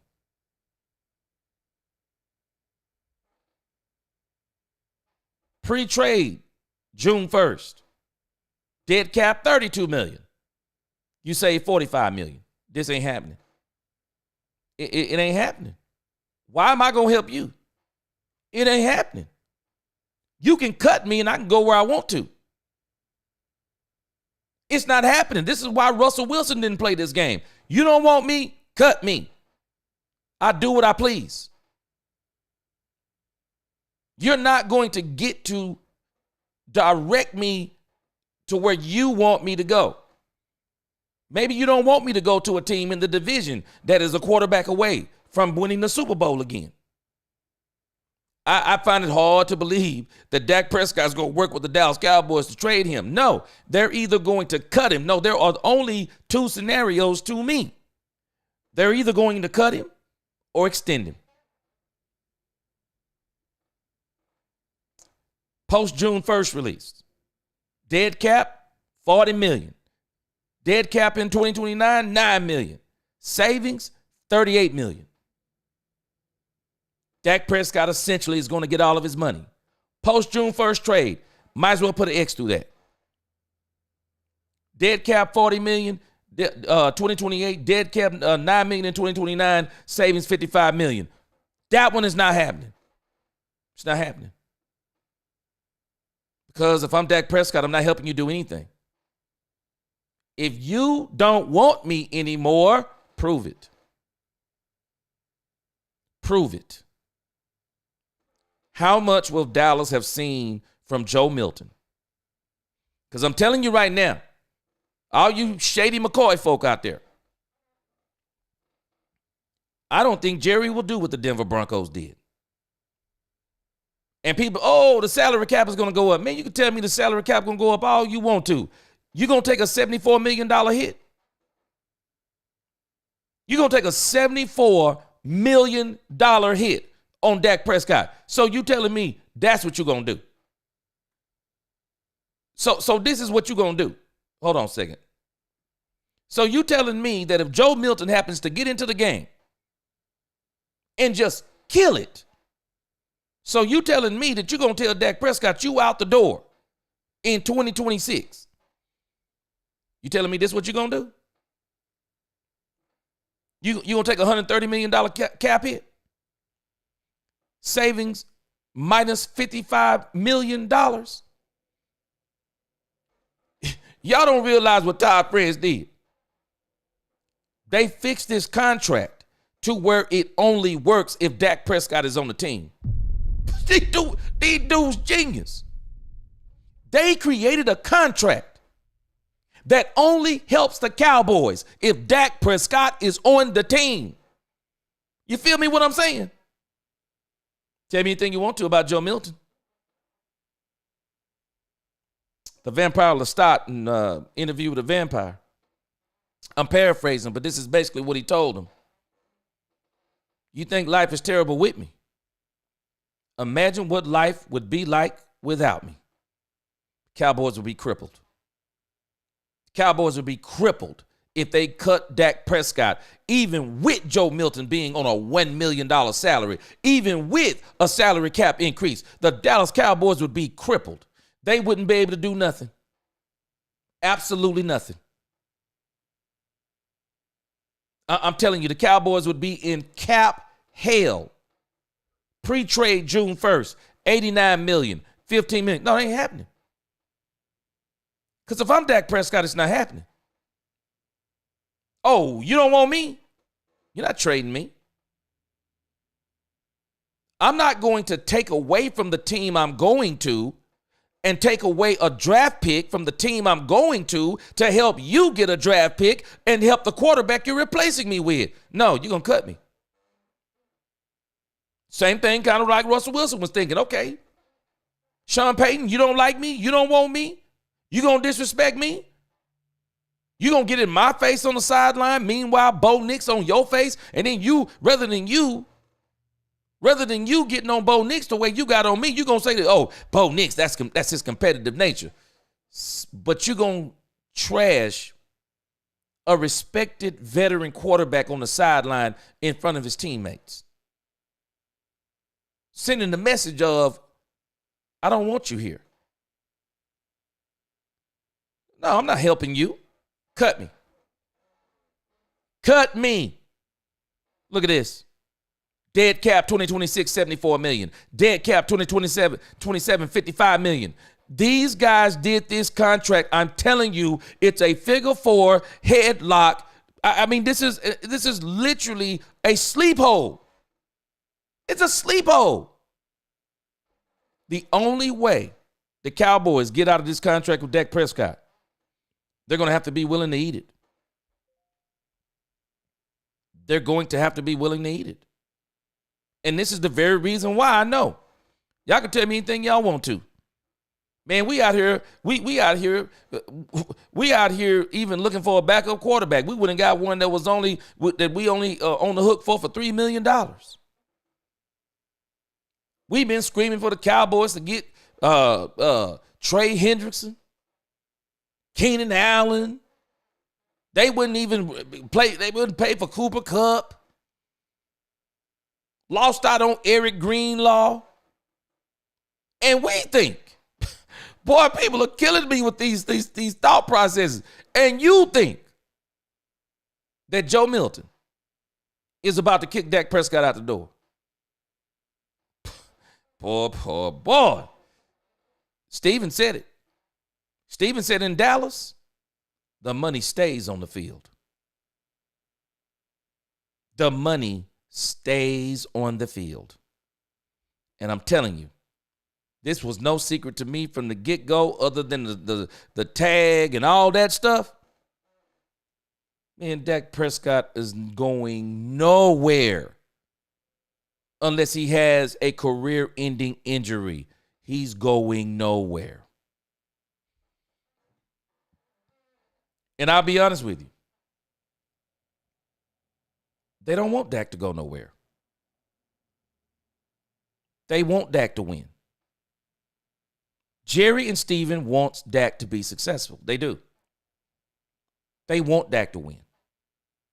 And the reason why I know they want Dak Prescott to win is everything we've saw in the free agency. What do you do when you want your quarterback to win a championship? You build a championship defense. The Kansas City Chiefs and the Philadelphia Eagles' first game was totally different. The Philadelphia Eagles said, how do we stop Patrick Mahomes? Because you're not going to be able to get cornerbacks. I'm sorry. Short of bringing Darrelle Revis and Deion Sanders some kind of way, taking them out of the eras that they were in and bringing them and putting them on both sides of your defense. You're not stopping Patrick Mahomes with the best cornerbacks in the league. You're not stopping him. Andy Reid is too smart. Andy Reid is one of the best play callers in this league and one of the best play callers in NFL history. You're not stopping Patrick Mahomes, not because of Patrick Mahomes. You're not stopping Patrick Mahomes with the best defensive backs in the league. You can put together an all-star defensive backs. They're not beating Patrick Mahomes because Andy Reid is too smart. Andy Reid is way too smart. But you know how you can stop Patrick Mahomes? Championships are won in the trenches. Whoever controls the line of scrimmage on both sides of the ball, they typically win. And if their quarterback is just mediocre, they still got a good chance of winning. The Philadelphia Eagles did it different this time. They said we're going to control both sides of the line of scrimmage, in particular the defensive side. We will never again see Patrick Mahomes in a Super Bowl and give up 38 points. That's how you guarantee your quarterback a Super Bowl. You put a doggone Super Bowl defense in front of him. I'm not talking about a regular season defense. I'm not talking about a get you to the playoff defense. I'm talking about a Super Bowl defense. You put together a historically great defense. That's how you beat a historically great quarterback, a historically great coach. It's hard to scheme out of a defensive line that you can't block. It's hard to scheme. What's the scheme? Somebody give me the scheme. What's the scheme to beat a defensive line that you can't block? What's the scheme? What's the scheme? Are you going to run goal line the whole game? Are you going to run goal line? Are you going to run two tight end sets the whole game? Because understand, if you run two tight end sets in the game, not for the purpose of throwing to him, but for the purpose of blocking the defensive line, you do realize that gives you less weapons to go against that defense, and they're still going to have 7 dropped in coverage. And now, rather than you having 4 or 5 weapons being able to get out there and be weapons, now you've relegated yourself down to 2, maybe 3. What do you do against a defensive line you can't block? I can tell you what you do. You get beat. There's no other way to say it. You get beat. You get beat against a defensive line you can't block. You get beat. And I'm telling you, Dak Prescott, unless there's an injury, and I got news for you. Dak's contract, man, these contracts a little bit different now. Man, Dak's contract these quarterback contracts they're out of hand. I'm telling you, I will not be surprised in the next 2 to 3 years, they're going to have a quarterback salary cap. The quarterback salaries are getting astronomical. If they don't do something, we're going to have a quarterback making $75 million a season. I'm just telling you. You're not flushing this kind of money down the toilet. You're just not flushing this kind of money down the toilet. You're not. You're not doing it. And if I'm Dak Prescott, the way this contract is designed, I'm not tripping if you don't want me. I wouldn't trip. You don't want me? I'm not tripping. But what I will not be doing, I will not be taking away from the team I'm going to help you. You don't want me, you're going to cut me. That's where I am with that. You going to cut me. Big Cloud. He said, just looked up Joe Milton's college totals. Above average, but not quarterback of the future stats, and he's 25. Big Cloud. People don't understand what we're saying here. You're in the second year of your career at 25, and it is blatantly obvious based on all observations that you probably need about 2 to 3 years of development. So that means that you probably won't really be NFL ready until you're about 28 years old. I don't think people understand what that means. Like I said, they said he wanted to come here. I don't know what he had available, but he better than me. I wouldn't want to come to Dallas. Why do you want to come to Dallas where they already have a $231 million quarterback who just signed the deal? Because he's coming off an injury? Man, let me tell you something. I don't care what anybody say. I'm doing whatever I can do to get to Pittsburgh. Pittsburgh is the one team. He probably could have went on that team and been the starter this year. He could have went to the Pittsburgh Steelers and been a starter. It makes me wonder if the team that they're talking about that was offering them, that had the better offer, was the Pittsburgh Steelers. It's the only team to me that makes sense they wouldn't trade him to. Because it couldn't have been Seattle. Seattle is in the NFC. Who could it have been? The Las Vegas Raiders? They got Geno Smith. But even then, what could they have been offering? The only angle that would make sense to me, because I'm not believing this thing about a new coaching staff, and even the Crafts thought that so much of Joe Milton, who only played one season for him as a doggone backup quarterback. You telling me you like a guy this much that you're willing to not improve your own team? Stop it. All of them need to be fired. All of them need to be fired. Man, that's doggone crazy. That's crazy. There's no way. There's no way. It don't make sense to me. I want to see the receipts. I got to see the receipts on this. That's crazy to me. Got to see the receipts. Logan Bremen. Hey, Logan, people don't even realize. I even said it on this channel. It wasn't even 3 weeks before the playoffs started, and A.J. Brown was complaining about Jalen Hurts.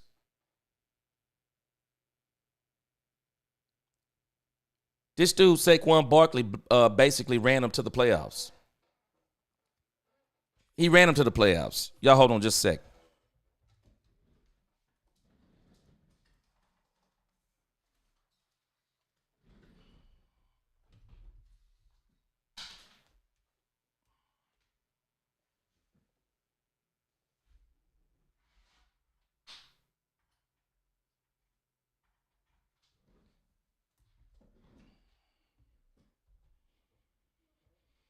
But he ran him. Saquon Barkley ran him to the playoffs. But again, I'm not mad at the whole situation, because I'm sorry, but if I'm a quarterback, that's the ideal situation I want to be in. I don't want to be the best. I mean, it's not that I don't want to be the best quarterback in the league, but I tell you this, I don't mind not being the best quarterback in the league if I'm on the best team in the league. Because if I'm on the best team in the league, I'm going to look like one of the best quarterbacks in the league. So it's not bothering me. I mean, it's not going to bother me if I don't have, if I'm not the best quarterback in the league. Because I'm gonna tell you this, I'm not the best quarterback in the league, but the best quarterback in the league, I beat him because my team was better than his. And if my team is better than yours, that's all that matters to me. Because football is a team sport. And one of the biggest issues we've had with Dak Prescott is we keep talking about we've had good teams. I won't debate you on the good team part. But the problem is, and this is one of the things I'm going to do, I'm going to take the time out to do this in the future, is I'm going to show you how silly we are when we start talking about the teams that Dak Prescott has had. Because what I'm going to do is I'm going to show you the players the other teams had. See, that's the part we don't look at. It was like one of the callers pointed out the other night. If the only thing you've ever been eating is saltine crackers, and I give you Ritz crackers, Well, you think that you've had one of the best meals of your life, not understanding that everybody around you has been eating filet mignon, ribeye steaks, T-bone steaks, New York strip steaks. They been eating like real good vegetables. I mean, they've been eating real good. But because you haven't been eating real good, when you get something that's better than what you had, you lose your mind. We got to be careful of that. But again, Dak Prescott, I'm just telling y'all, barring injury, Dak Prescott is going nowhere. And the Joe Milton thing, I'm pulling for Joe Milton just like I was pulling for Trey Lance. I'm pulling for Joe Milton to develop and turn into a very good backup with the opportunity to be a starting quarterback in this league. And maybe if the Cowboys develop him and they see that Dak Prescott is on a trajectory of, man, this dude is playing better than ever played in his life, no signs of this, that, and the other, well, guess what? You can trade him. You could trade him and get you a much younger quarterback. A much younger quarterback. Because even if you look at giving a fifth-year option to Joe Milton, let's say you're looking at a fifth-year option. Do you want to pay him $25 million for one season or whatever it'll be at that time? Or would you rather say then that if he's 28 years old, 29 years old, maybe you don't say then, hey, man, we'd rather go to the draft. We would rather go to the draft and get us a quarterback that we can get for that price for 4 years. It all depends. But we're going to see how this unfolds because I got news for y'all, Dak Prescott haters. Stop thinking this is going to be a Tony Romo issue. The difference between Tony Romo and Dak Prescott takes care of his body. Dak Prescott invests money in his body. Tony Romo didn't do that. Tony Romo didn't take care of his body the way Dak does. Tony Romo did all that golf stuff in the offseason. Dak Prescott, football is his life. Dak Prescott takes care of his body. You see the way he looks this year? Dak Prescott is trying to make sure that this stuff that happened last year doesn't happen. And again, barring a career-ending injury, Dak's going nowhere. So I don't know what to tell people. You might as well get ready. That's going on. He's going nowhere. Katharina Kiss, look at all the teams that were waiting for Dak to walk so they could sign him. Is that because he's no good? Sounds freaking stupid, right? Katharina. Ian Rappaport had reported this. There were multiple teams licking their chops for Dak Prescott to walk away from the Dallas Cowboys and they had the checkbooks open.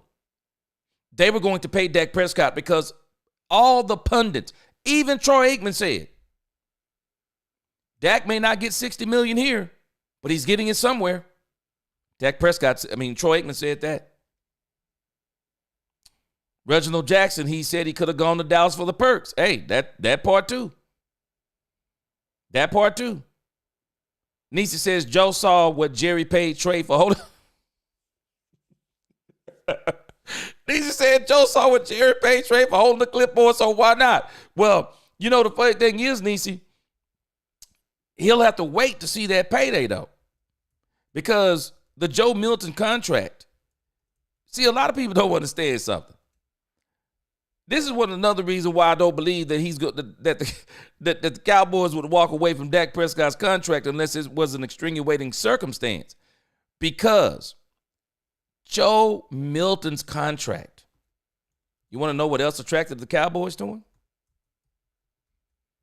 It's not just that he wants to play for the Cowboys. You got to understand what his contract is. You want to know why the Cowboys are they really wanted Joe Milton? Look at the contract. Can you get a backup any cheaper? $960,000 in 2025, $1 million in 2026, another $1 million in 2027. If this is all you've been making, even in 2028, Okay, who's going to pick him up in 2028? We don't know what the landscape will be looking like, but I wonder who will pick him up. And he's been a backup now since. Let me tell you what typically happens to a backup. The way the backup typically gets the big payday is that they have to do it the way Sam Darnold did it. Sam Darnold got the opportunity to be the starting quarterback. And because Sam Darnold got the opportunity to be the starting quarterback, he was able to give a large sample size. He was able to give a very large sample size. And because he was able to give such a large sample size, he hit the lottery. He hit the lottery. If he doesn't get to play behind Dak Prescott, how does he hit the lottery? The only way we're going to see him play is if Dak Prescott gets hurt. And everyone pretty much knows it. Dak Prescott isn't falling off a cliff. I would find it so hard to believe that Dak Prescott is going to fall off a cliff. I don't see it. And a lot of us don't even realize what we're complaining about. We're not complaining about Dak Prescott falling off a cliff. That's not what we're complaining about. We're complaining that in the playoffs, that's what we're complaining about. And that's the part I push back on. See, the regular season is where you can play hero ball from time to time and win. The playoffs is where you have to play team ball. You don't get to play hero ball in the playoffs. You don't. The playoffs is where the teams go to win. That's where the teams go to win. That's why Joe Burrow didn't make it in. Joe Burrow was one of the best quarterbacks in the league this year. Arguably could have been the MVP of the league. Him and Lamar Jackson were better than Josh Allen. Problem is, Joe Burrow didn't have the team around him. He didn't make it to the playoffs. Lamar Jackson had already been given, he earned the first one, but the second one, they gave him that one over Dak Prescott. Dak Prescott's numbers well surpassed his. They gave him that MVP so that when he really had the season that justified the other MVP, gave it to Josh Allen because he hadn't had one. It's terrible. It's terrible. We like our guys. He said he did until he got too comfortable and brought the garbage out of him. Oh, I'm sorry, y'all. I'm at the end of the conversation. The dude, he said Elliott Wolf has been the de facto GM in New England since Belichick left.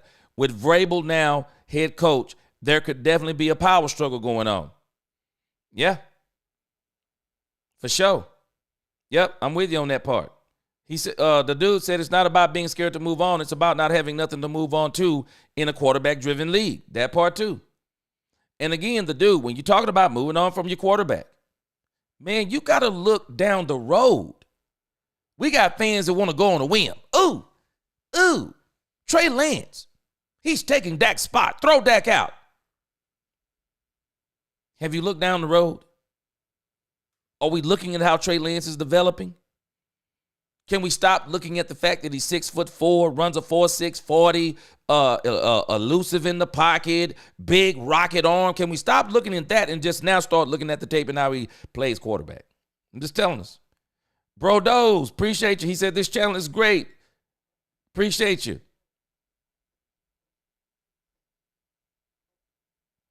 But again, I'm telling you, the dude says, again, move on to who? A-tier quarterbacks in this league don't grow on trees. They don't.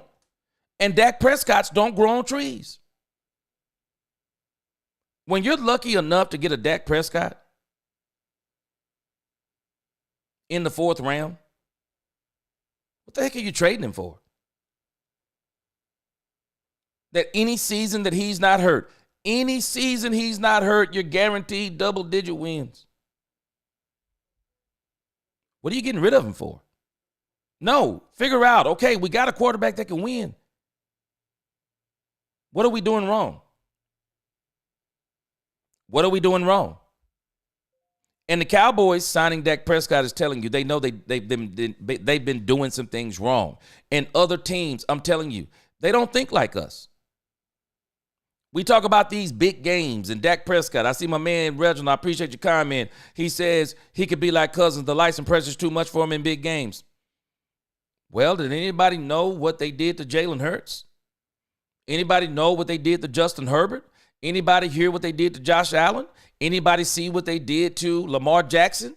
Rather than we are saying that if the lights are too big, how about we take the spotlight off of him? How about we put more players around him to share the light? But on this team, we try to put the quarterback in the light. Don't put the quarterback in the light. Start holding other players responsible for showing up. Somebody talking about Dak Prescott got 5 interceptions in 3 playoff games. Can I tell you that Michael Parsons only has 1 sack in 4 playoff games? I saw an article this morning, people talking about that if you were going to build a franchise, that Michael Parsons is the number 1 player you'd build a franchise around. 1 sack in 4 playoff games. But I'm not going to hate on Michael Parsons the way some do. No, let's get it in the context. He got the Dak Prescott problem. Who has Michael Parsons had around him? Okay, yeah, he got DeRon Bland. He's had DeRon Bland. He's got Trayvon Diggs. He's had Trayvon Diggs. There's been a couple of pieces there at linebacker. But when you look at the part where he's playing, defensive line, where has been the other dominant player on the line? I'm talking about the person that you say when you play the Cowboys, we got to double team both of these guys rather than we just got to double team this guy. And even then, when you look at some of the better teams, a lot of people don't talk about this part. Yeah, he's the most double edge rusher in the league. Again, a lot of that, though, is logic. He's the best player on the Dallas Cowboys.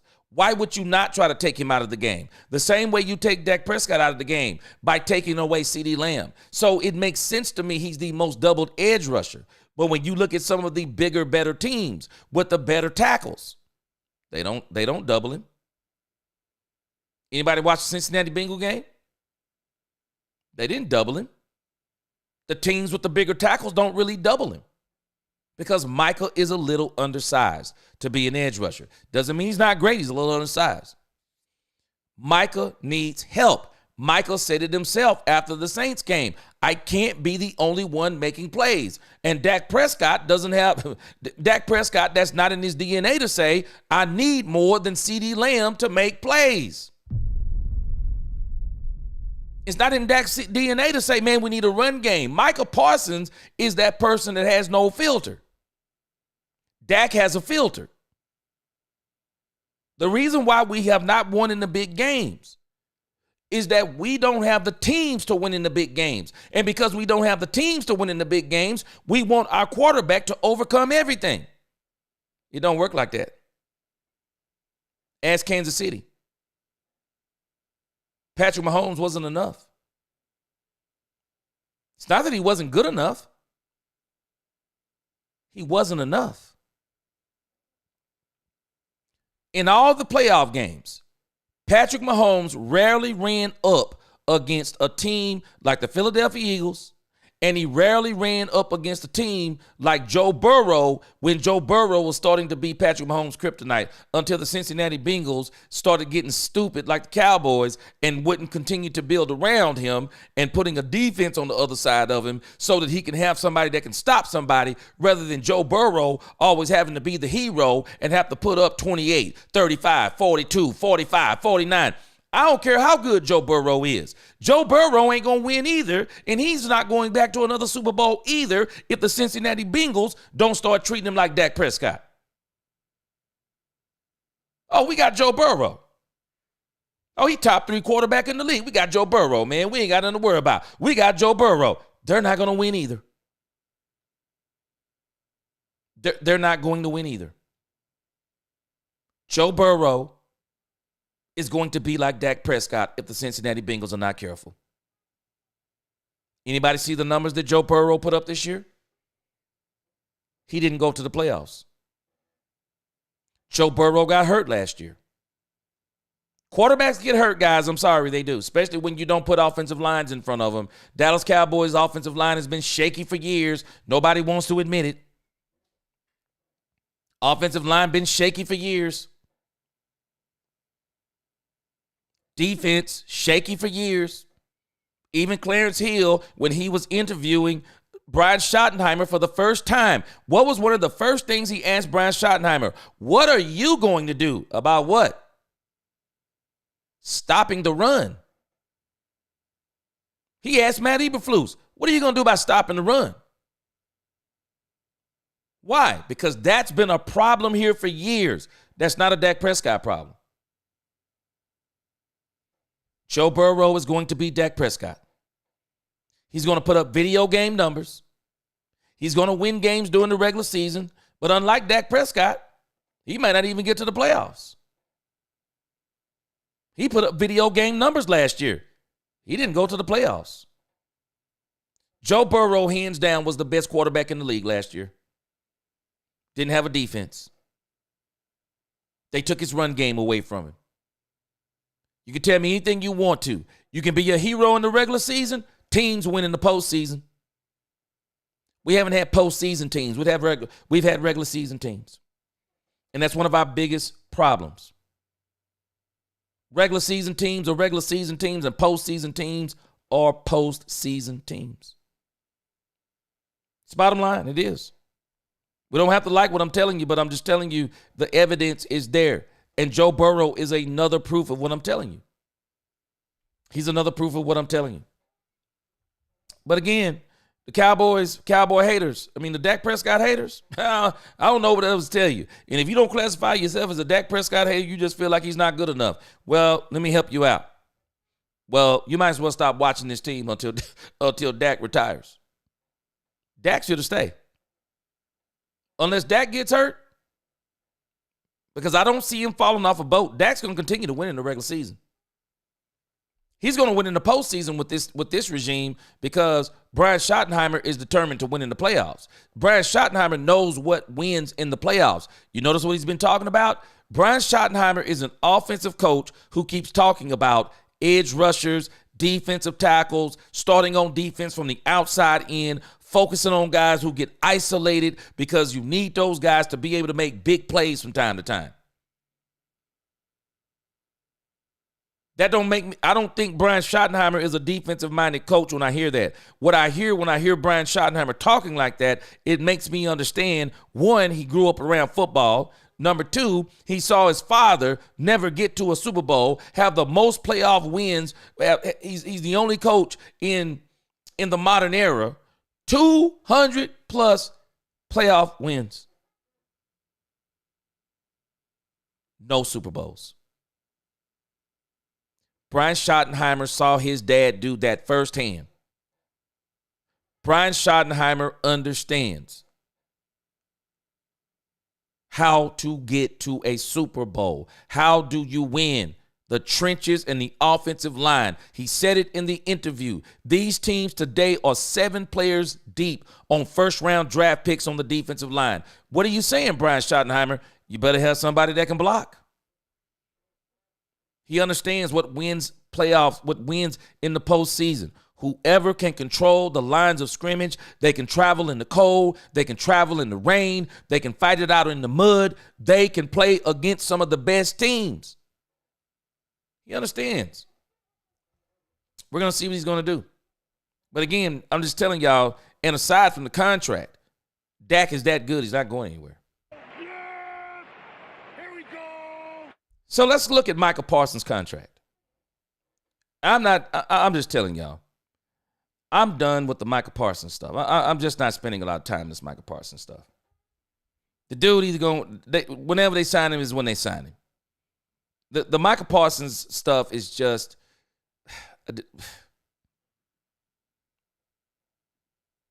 it's just all just dumb. It's just all dumb. I just can't. I can't deal with it. I can deal with it. I'm not saying I can't deal with it. But it's just crazy to me. Micah Parsons still isn't signed. It just makes no sense in the grand scheme of things. Micah Parsons is still not signed. Now, the only reason why I'm bringing this up, there's an article over here on Athlon Sports written by Anthony Goss, and I thought it was pretty interesting. But I'm not spending a lot of time on this today. Trust me, I'm not spending a lot of time on this. Says here, Michael Parsons ripped by anonymous, by anonymous exec. I think it should say by an anonymous exec, but again, by anonymous exec with controversial Cowboys contract theory. Dallas Cowboy fans are waiting on their team to move across the goal line on the contract extension for defensive star Michael Parsons through a contingent remains in doubt of need of this of the need for this deal. I'm just telling Cowboy fans, I appreciate all y'all rocking with me. Y'all make sure y'all hit that like button. We got 194 with 137 likes. I like that ratio, but let's get it up even more. But I'm telling y'all, man, y'all gonna come to this channel. Y'all gonna start calling me a prophet before it's over. Because some of the stuff these people are writing about is stuff that I've been talking about long before they wrote it. You can go on my channel right now. And I wrote a video. I made a video about the Dallas Cowboys are going to overpay for Michael Parsons, and I still stand on it. I still stand on it. It's not because necessarily of Michael Parsons, even though now it's starting to be some Michael Parsons. I think the first mistake they made was they should have got on Dak. They should have got on Michael's contract earlier. And Jerry's one of these people. He say he'd rather than get it done early, he'd rather get it done right. Watch this. Tell me anybody who's been with me. I didn't say this same thing not a week. I think it was a couple of weeks ago when I was talking about Michael Parsons' contract. What did I say? If I were the Cowboys, I know they're not going to do it. What did I say? Dallas should just sign him now because we know they're going to cave. I said that part, didn't I? And I said number two, but if it was me, I would walk away from Michael Parsons. Because at some point, you got to take a stand on these agents. You got to take a stand on these agents and say, I mean what I mean and I say what I say. And this is as far as I'm willing to go on this contract. And if you want me to go any further on this contract, I'm getting on this phone and I'm about to see who gonna give me who will give me draft picks for Michael Parsons. Because man, if you're just going to keep doing this, if I'm the players on this team, all of them have held out except for Dak Prescott. And these agents all are, I'm guaranteeing you, all these agents are talking. You know what they're saying? Don't worry about Jerry Jones. You tell him what you want. He'll argue. He'll insult you in the media. He'll say some dumb things. He'll try to trash the player a little bit. But in the end, you know what Jerry Jones is going to do? He's only going to cave on the contract.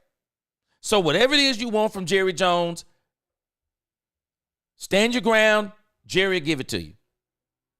Stand your ground and Jerry will give it to you. Look at what this article says. It says tempers flared from both parties attempting to come together on a contract extension for the Dallas Cowboys defensive superstar Michael Parsons. Gears are turning on a deal that, barring a significant turn of events, should get done this offseason. It says here, last week, Mike Fisher reported that the Cowboys and Parsons are essentially in agreement on the key components of the deal, suggesting that a 5-year, $200 million contract has been discussed. So what has stopped this deal from getting pen to paper?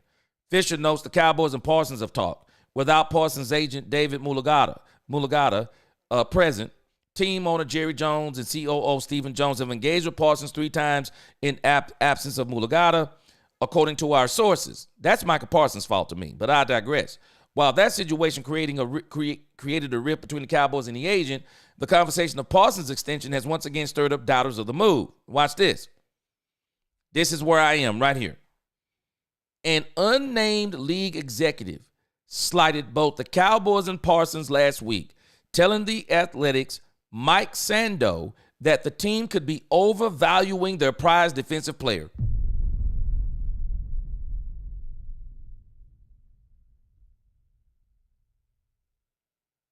I'm not paying a player that doesn't touch the football $200 million.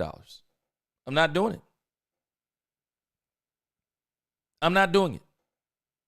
I'm not giving a 5-year contract without a 3-year escape hatch. I'm not paying a player that doesn't touch the ball. I'm not paying him $100 million guaranteed as an edge rusher. I'm not doing any of those things. That's me. And I said this when I said this the first time. But I'm not the Cowboys GM. I'm not doing it. The moment he started talking, his agent started talking all that yin yang, I tell him thanks, but no thanks. I'll contact you tomorrow who we're trading Michael Parsons to. That's me. Some people don't like that, but that's me. I'm just not doing this. Somewhere the Cowboys got to take a stand on a player. And not the player, but the agents in particular. Look at what it says. If you wait out Jerry Jones, he will pay. That's what the executive told Sando. But there are people who think Parsons is out there a little bit and might not be worth paying at the highest level. We talk about Dak Prescott, 3 interceptions or 5 interceptions in 3 playoff games. So we're not going to talk about 1 sack in 4 playoff games? What's the excuse for Michael Parsons? I'm just telling you. The Cowboys are either going to make a stand or they're wasting their time. It doesn't even make sense to prolong the contract if you're just going to give them everything they want anyway. It says it'll be interesting to see where Dallas falls on that. Man, it's not going to be interesting. It's not going to be interesting. They're going to cave. Now, notice what these people do. Look at this. Michael's not worth paying at the highest level. We wondered then, as a result of that controversial take, who is? Now, we could argue this if we wanted to. But I'm not going to take the take of, well, if nobody is worth paying that, so that's the reason why we should pay Michael Parsons. I'm not doing that. That's not my logic. I want to look at his productivity. I want to look at what could we do if we decide not to sign Michael Parsons. What would it look like in this draft? Not any other draft. What would it look like in this draft in particular, where the edge rushers, the defensive tackles, they are deep in this draft or deeper than they've been in the past? I'm looking at this draft and saying, if we could trade him for a first, 2 firsts, 3 firsts, 2 firsts, 2 twos, 2 twos, and 2 firsts, could we get 2 players to replace him? Could we get a defensive tackle? Could we get these first-round picks and trade up into the draft? Get not only Abdul Carter and also come away with Shamar Stewart? Or could we get, I'm just saying, I got to weigh out my options. I'm not listening to people talking about you can't trade Michael Parsons. This ain't your team. This is not your team. I can trade who I want to. But again, I'm going to say the same thing I said before. If the Cowboys not going to stand on business, man, please sign this contract. Sign this contract so we can all get on with this. Sign this contract and be done with it and let the team move on, man. It just don't make sense. Johnny Blue in the house. Johnny Blue said the Joneses are not done. Joe Milton is out of control when he throws the ball. It's going to take him 1 or 2 years to get dialed in. I agree with you. Johnny Blue, but here's the problem. Don't let me say it's a problem. But he's 25. So by the time he gets dialed in, he'll be 27, probably 27. But again, unless Dak Prescott gets hurt, we're not going to see anything from Joe Milton until we're not going to see anything from him, except in the preseasons. Maybe a couple of gadget plays during the season. You're not going to see anything from him. You're just not. Yeah, Logan, exactly. There are at least 10 teams that would have loved to have Dak. No doubt about it. No doubt about it. 808 Cowboy. This is the very thing I'm explaining. You like it or not, Dak's here for the next 4 years. Milton won't replace him if there's an injury. He plays lights out. Next subject. That's it. It's the exact thing I'm saying. Dak's going nowhere. The dude said, I think you can get a first-round pick, but not two. Probably another second or third in the following year. Talking about Michael Parsons? Yeah, the Cowboys, it doesn't make sense to me on the Michael Parsons stuff. They're not me. They're not some of y'all. We know they're going to sign Michael Parsons. The Cowboys should just say, forget it and go ahead and sign this thing and be done with it. Just be done with it. It's the only thing that makes sense. Be done with it. Now, look at this part of the article. Isn't it strange how this sounds differently, how they talk about Dak Prescott? It says right here, the next step for Parsons and the Cowboys will be translating those results into a postseason impact. A necessity given what could result in a $200 million investment for the team. While Max Crosby and Myles Garrett got their deserved paydays, neither have had much success in that area either. But you know who has? See, this is where the Cowboys messed up. When Nick Bosa was the highest paid edge rusher, the Cowboys had all the ammunition they wanted and needed to tell Michael Parsons, we're not paying you more than Nick Bosa. Why do I say that? We've seen Nick Bosa do it on the biggest stages. We've seen Nick Bosa make impact plays to get his team to the playoffs. We've seen Nick Bosa making impact plays in the playoffs. We've seen Nick Bosa making impact plays in the Super Bowl. We've seen Nick Bosa do his thing on the biggest stages. Max Crosby, Myles Garrett, Michael Parsons, they're good, but we haven't seen them do it on the biggest stages. And the reality is, we don't have to trash those three. Neither one of them have had the teams around them because they haven't had the teams around Dak Prescott, and Michael Parsons is a part of that team. We always get top heavy. We'll get great players, but we won't have great teams. We'll have great players. We'll have Lamborghini. And then we'll go to the doggone secondhand tire shop putting retreads on it. And then wondering why it ain't going as fast as we want it to. You don't put retreads on a Lamborghini. I'm just telling you. This is one of the biggest problems with the Cowboys. But again, Cowboys, unless they make a decision on Michael Parsons, and again, I already think they made the decision. Cowboys need to just go ahead and sign Michael Parsons to be done with it. It don't make no sense to me to keep even messing around with this stuff. Just crazy to me. It's just crazy.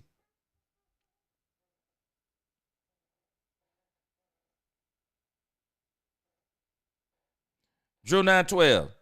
It's strange to me that you said that every team in the division is happy for Dak to get the contract because they know they don't have to worry about the Cowboys.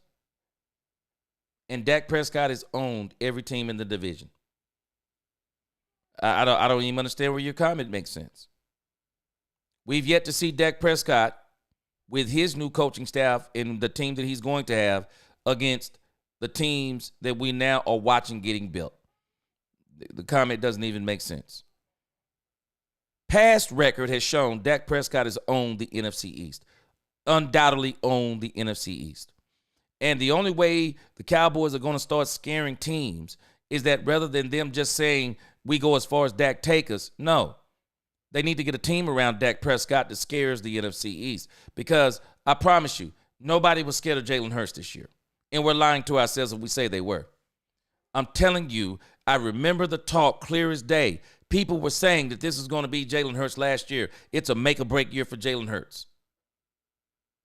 And then they went and got Saquon Barkley and everything changed. I don't even understand that. Drew 912 doesn't sound logical to me. Again, let me tell you something about.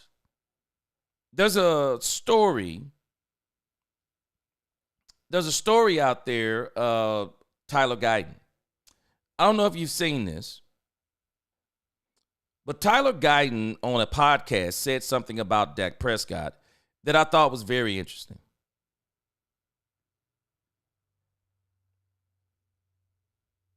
This is a podcast.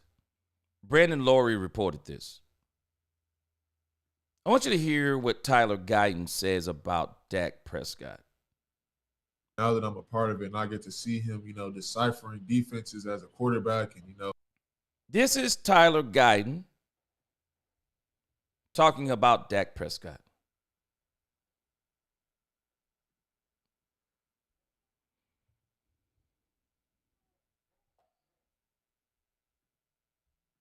Because we can see it from afar by watching it on television. But what is that like in the huddle, bro, with Dak, man? bro, it's cool as fuck. Like I've wanted to be a part of that for such a long time. And now that I'm a part of it and I get to see him, deciphering defenses as a quarterback and, working with his brain like it's a machine, bro. Like, honestly, it's a skill to be able to, digress everything like he can do. So it's definitely surreal for me. And I appreciate having a quarterback like that. Because we can see it from afar. I'm just telling you. Other people understand what Dak Prescott is. We talk out of both sides of our mouth. We'll talk about how Jerry Jones is a terrible owner and GM, but then want the quarterback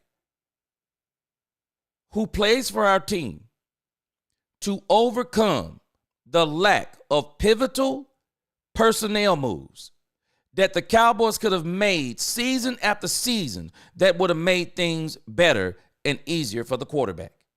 In 2023, they had an opportunity at the trade deadline. It was obvious the Tennessee Titans already knew they were going to let Derrick Henry walk away in 2024. It was blatantly obvious they were looking for someone to trade them for Derrick Henry. They were looking for someone that would trade them for Derrick Henry. The Cowboys refused to trade for Derrick Henry in 2023.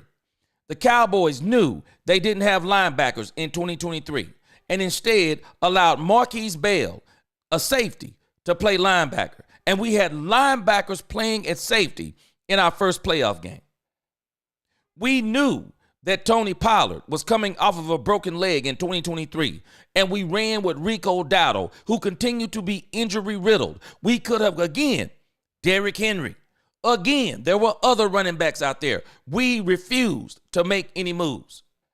We went into the 2023 season knowing full well that Michael Gallup was not quite right. Full well that Michael Gallup wasn't quite right. Knowing that the drop-off from CeeDee Lamb was a doggone Grand Canyon. What did we do? We still didn't go out and get another wide receiver.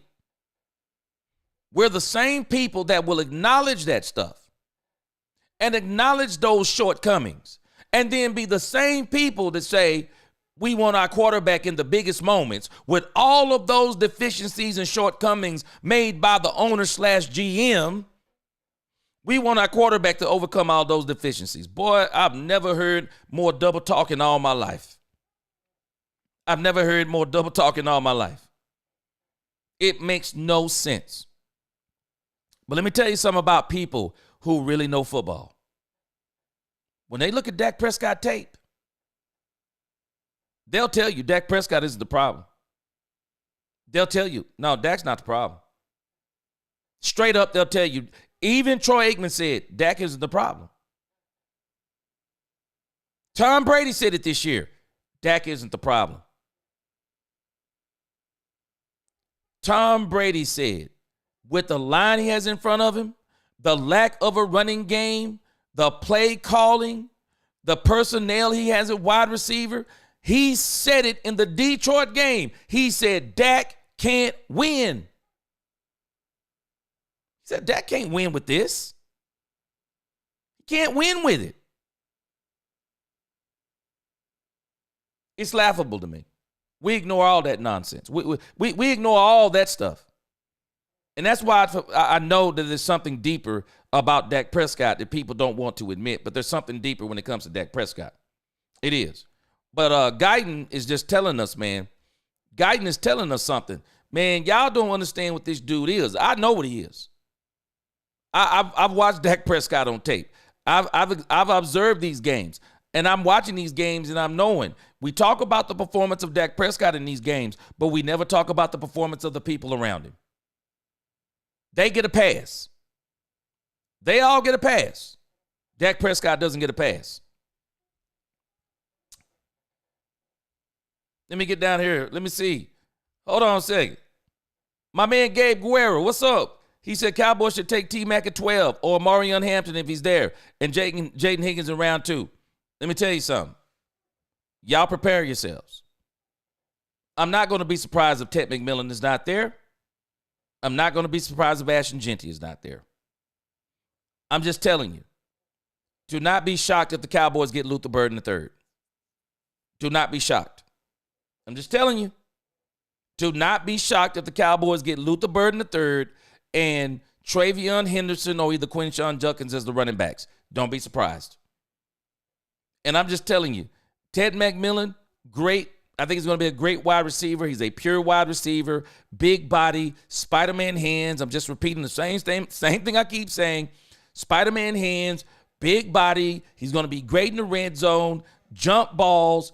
I mean, you're going to get so many things as a pure wide receiver. But Luther Burden III is more explosive.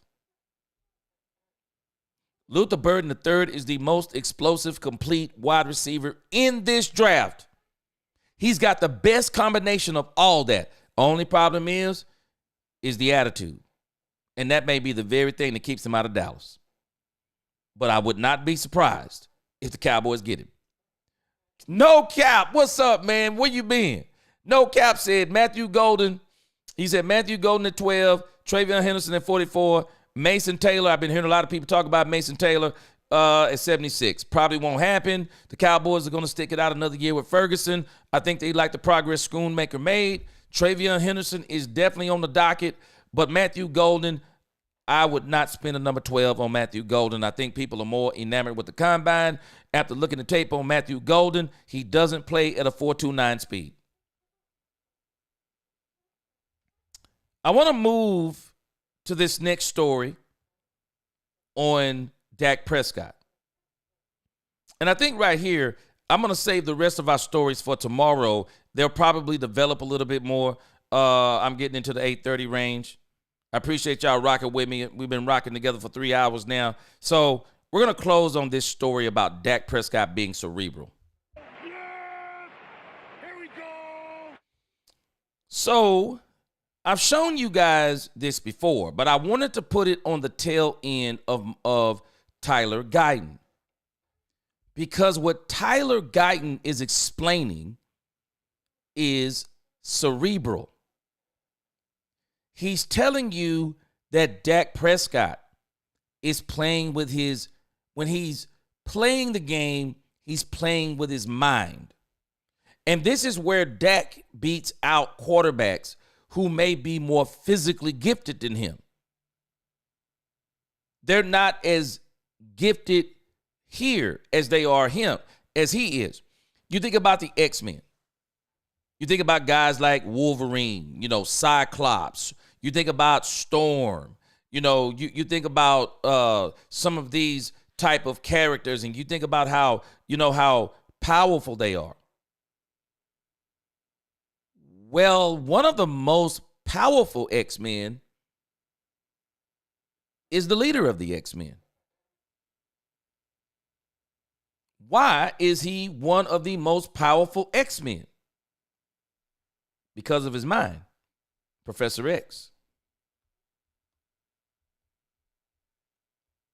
You can beat people with your mind. You can. You can beat people with your mind. Charles Xavier is the leader of the X-Men for a reason. Because Charles Xavier has a mind. He's in a wheelchair. But he's the leader of the X-Men because of his mind. And Guyton is talking about the mind. And he's talking about that is one of Dak Prescott's greatest strengths. And Dak Prescott even said this season, he's seeing the field better than he's ever seen it. The problem is it isn't translating on the field. Well, let me translate what Dak Prescott is saying. Dak knows what he's seeing. Dak knows where the ball's supposed to be. He knows where the players are supposed to be. The problem is he don't have the personnel. It doesn't matter how good you can read defenses. If you don't have the line to block, all you're watching is yourself getting sacked. If you don't have the wide receivers to throw to, all you're watching is yourself throw interceptions.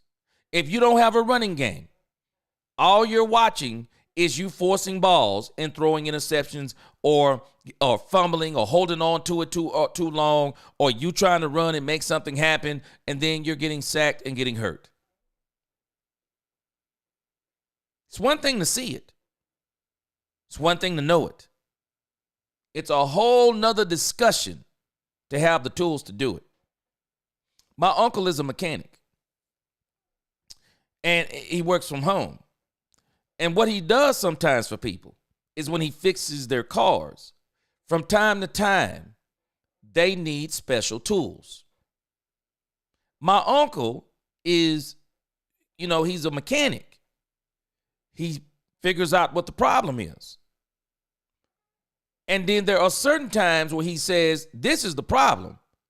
I don't have the tool for that problem because it's a rare problem. So in order for me to fix your car cheaper than the mechanics at the shop, I'm going to need you to buy a tool. And that's a part of his pay.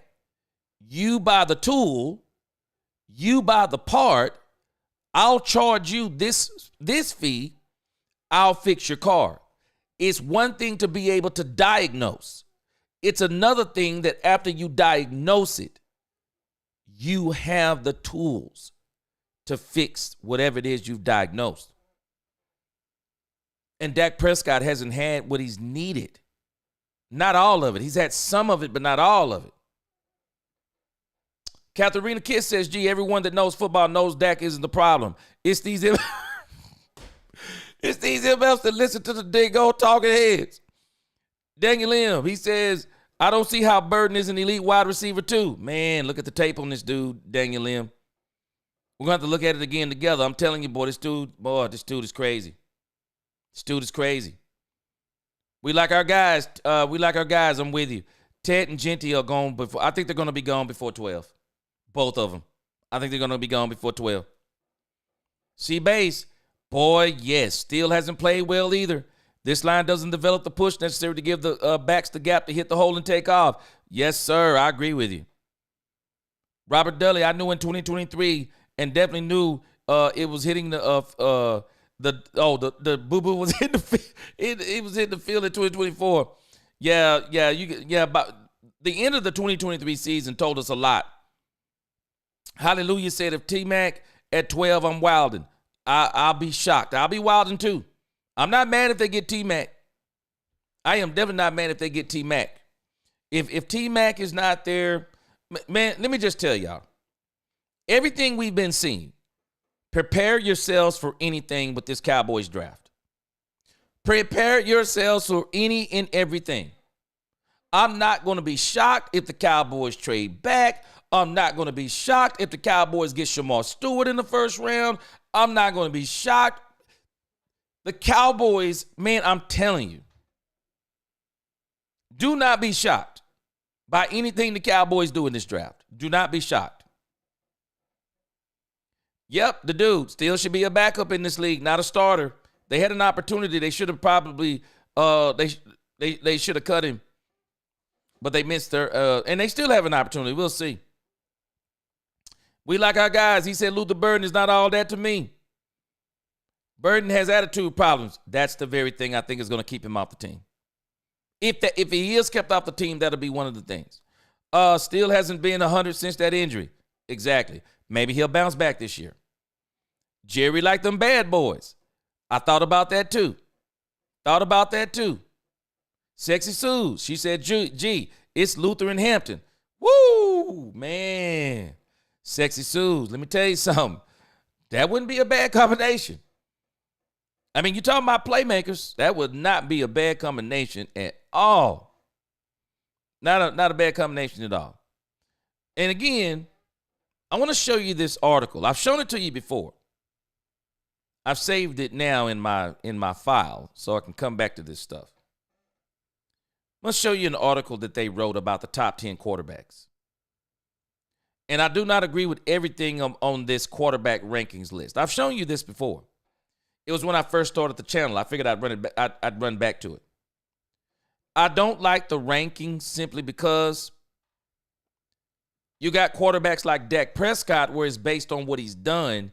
And then there's other quarterbacks, it seems like it's based on what they think these quarterbacks can do. And so the criteria, the quarterback rankings, I don't know if y'all remember, I showed you this before.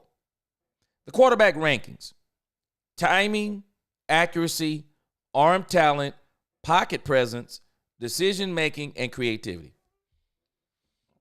And so this is their quarterback rankings. Now, again, I don't agree with the order of this. They have Lamar Jackson as number 1. But again, if you're talking about the most talented quarterback, it can be argued that Lamar Jackson is the most talented quarterback in the league. When you're talking about the run, the speed, the moves, the arm, he's got a cannon for an arm too, whether people realize it or not. I could see where somebody, depending upon their criteria, has him at number 1. They said he's a video game quarterback who hasn't won on the highest difficulty. And again, have anybody knows what the Baltimore Ravens are doing?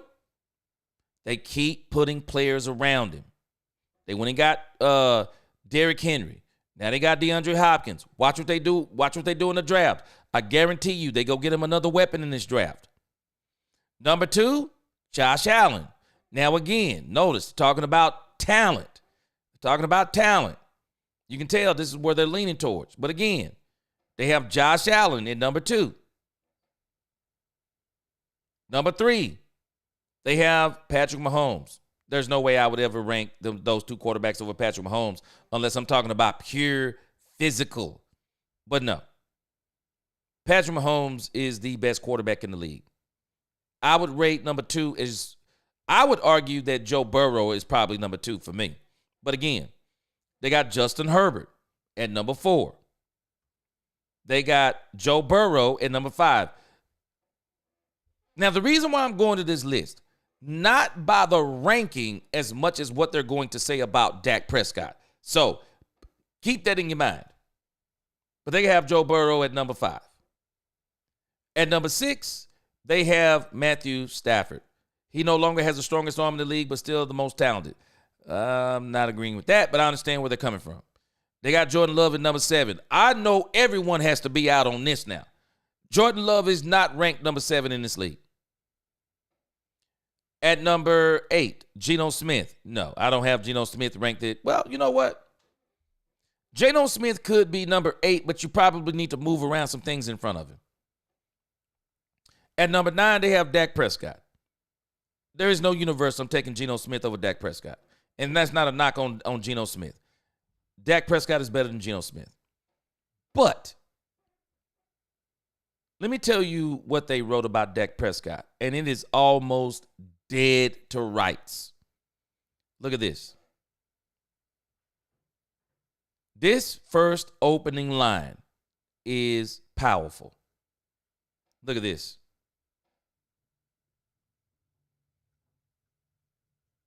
Tried to highlight that for you. Dak Prescott. Okay, what happened here? It hid all my doggone stats. Let me see here. Whoa. See if I can reload this.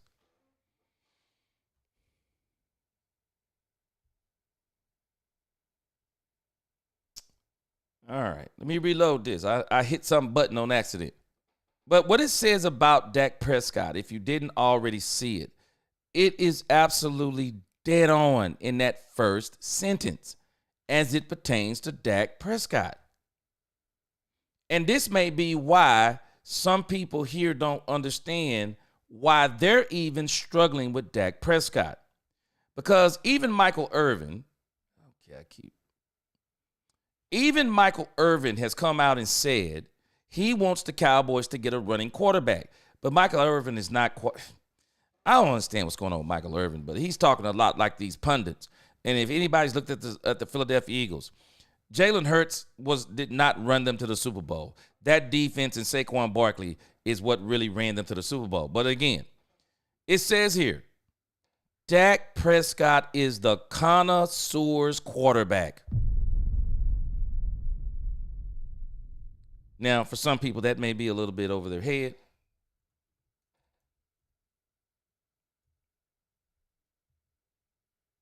Let me give you the definition of connoisseur, just in case. Some of us may not get what that means. An expert judge in matters of taste. Dak Prescott is the quarterback's quarterback. Dak Prescott is the coach's quarterback. Dak Prescott is those who truly understand the game's quarterback. Those who truly understand what they're watching, they will quickly change their mind on Dak Prescott is the problem. Notice what they said about Dak Prescott. Knows ball. Has an advanced degree. An advanced degree in quarterbacking. But he's too eager to show it off. Dak Prescott is the connoisseur's quarterback.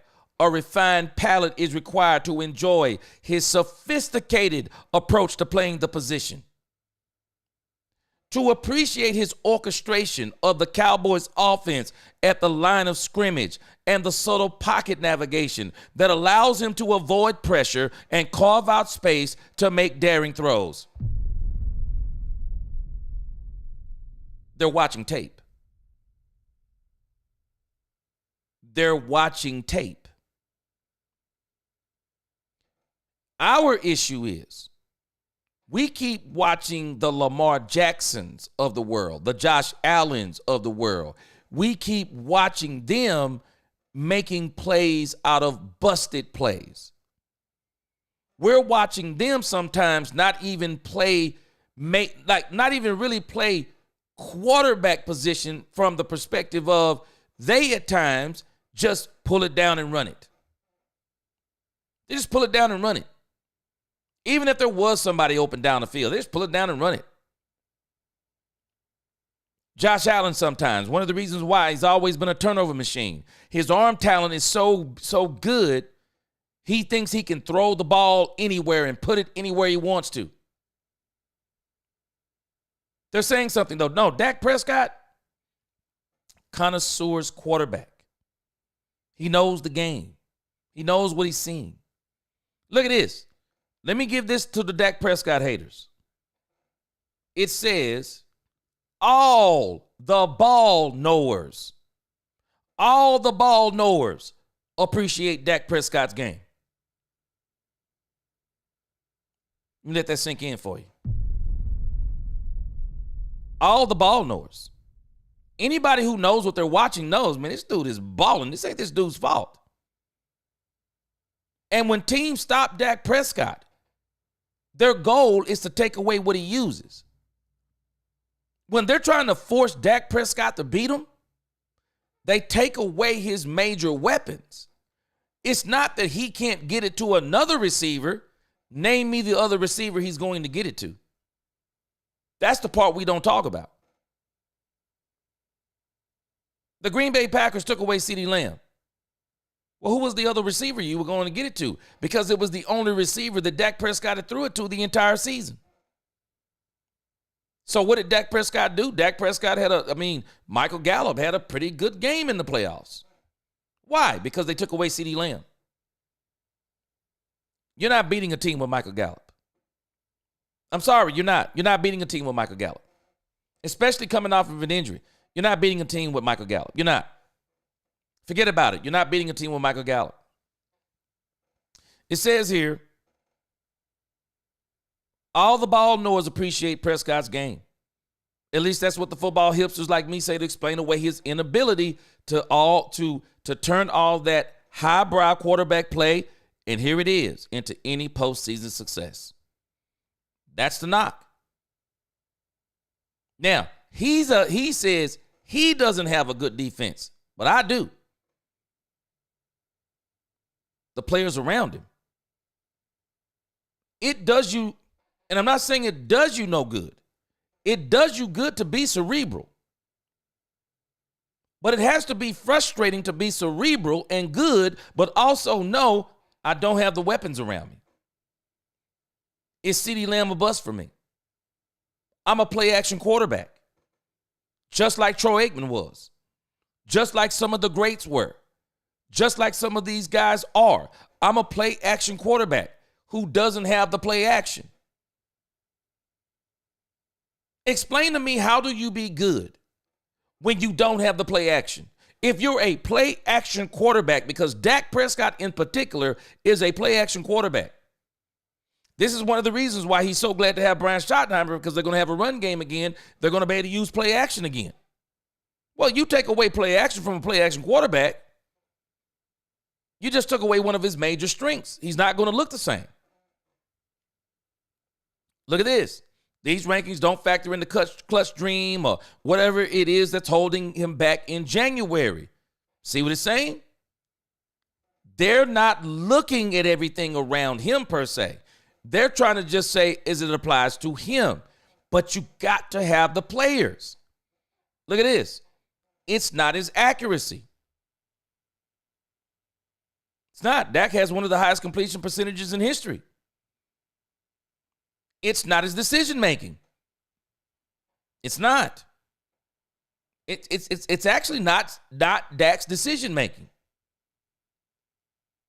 The problem with Dak is the decision-making, and even in some of the interceptions, the decision-making was great. The player wasn't.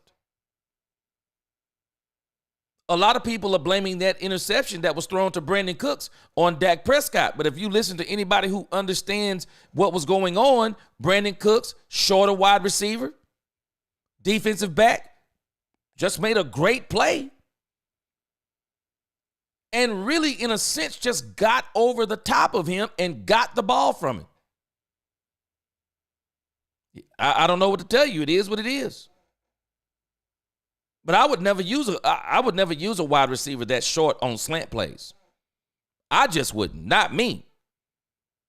I think you need the bigger-bodied receivers when you run those kind of routes. That's why Dez Bryant was so deadly on those slant plays. Michael Irvin was deadly on slant plays. Bigger-bodied, sure-hand receivers. I'm not going Brandon Cooks. The Cowboys just never used him right. It's not his arm or his mobility or his pocket presence.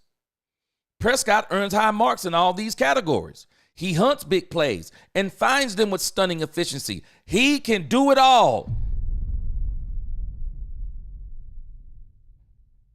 He's right. Which allows the Cowboys offense to do it all. They can do the death by a million paper cuts things. They can take shots downfield or off play action fakes, or they can work the intermediate areas thanks to Dak's elite mid-range game.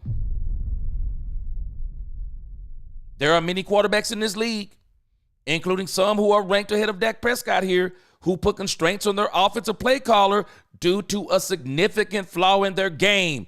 Dak is not one of them. Dead on.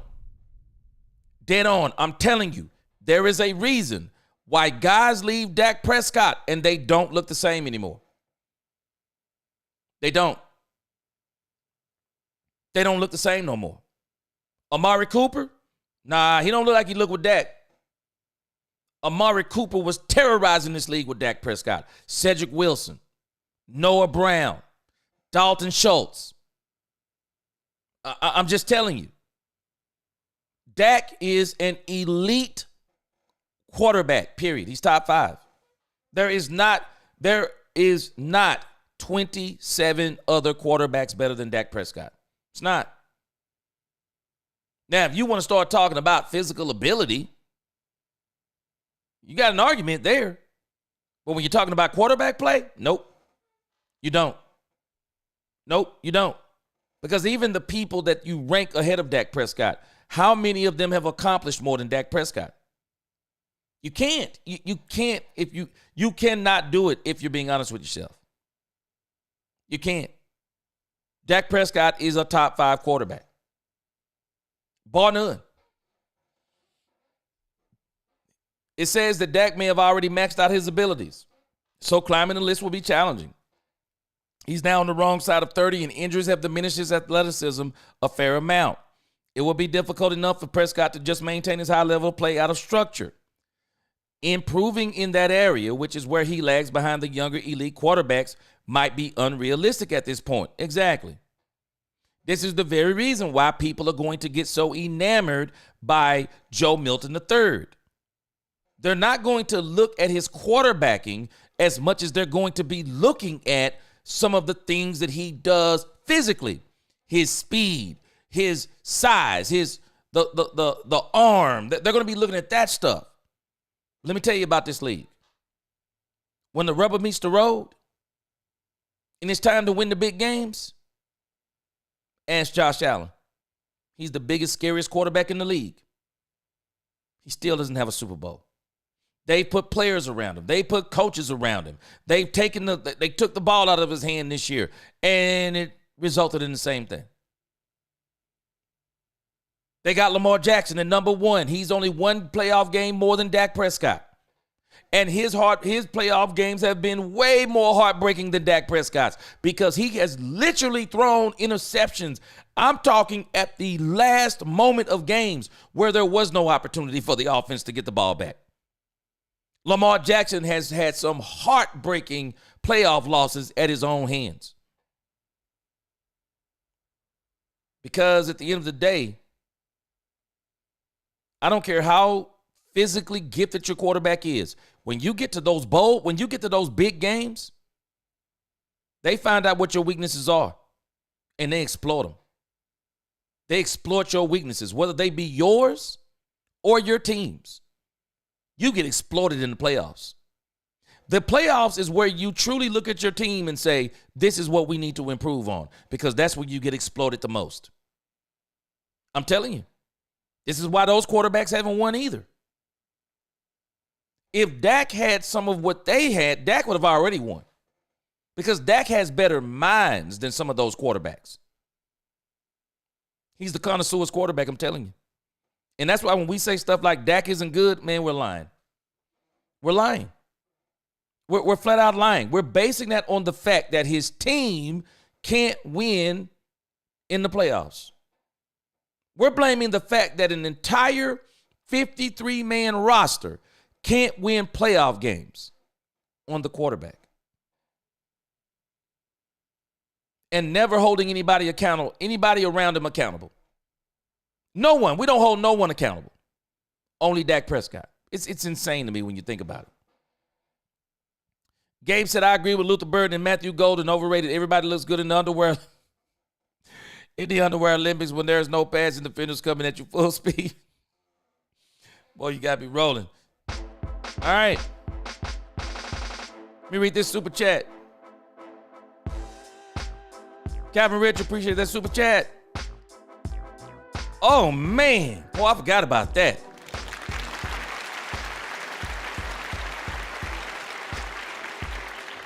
Randall Cobb. And everybody knew Randall Cobb was pretty much washed, Calvin. Everybody knew this man was pretty much washed. Dak Prescott showed that there was still some life inside of Randall Cobb. He did.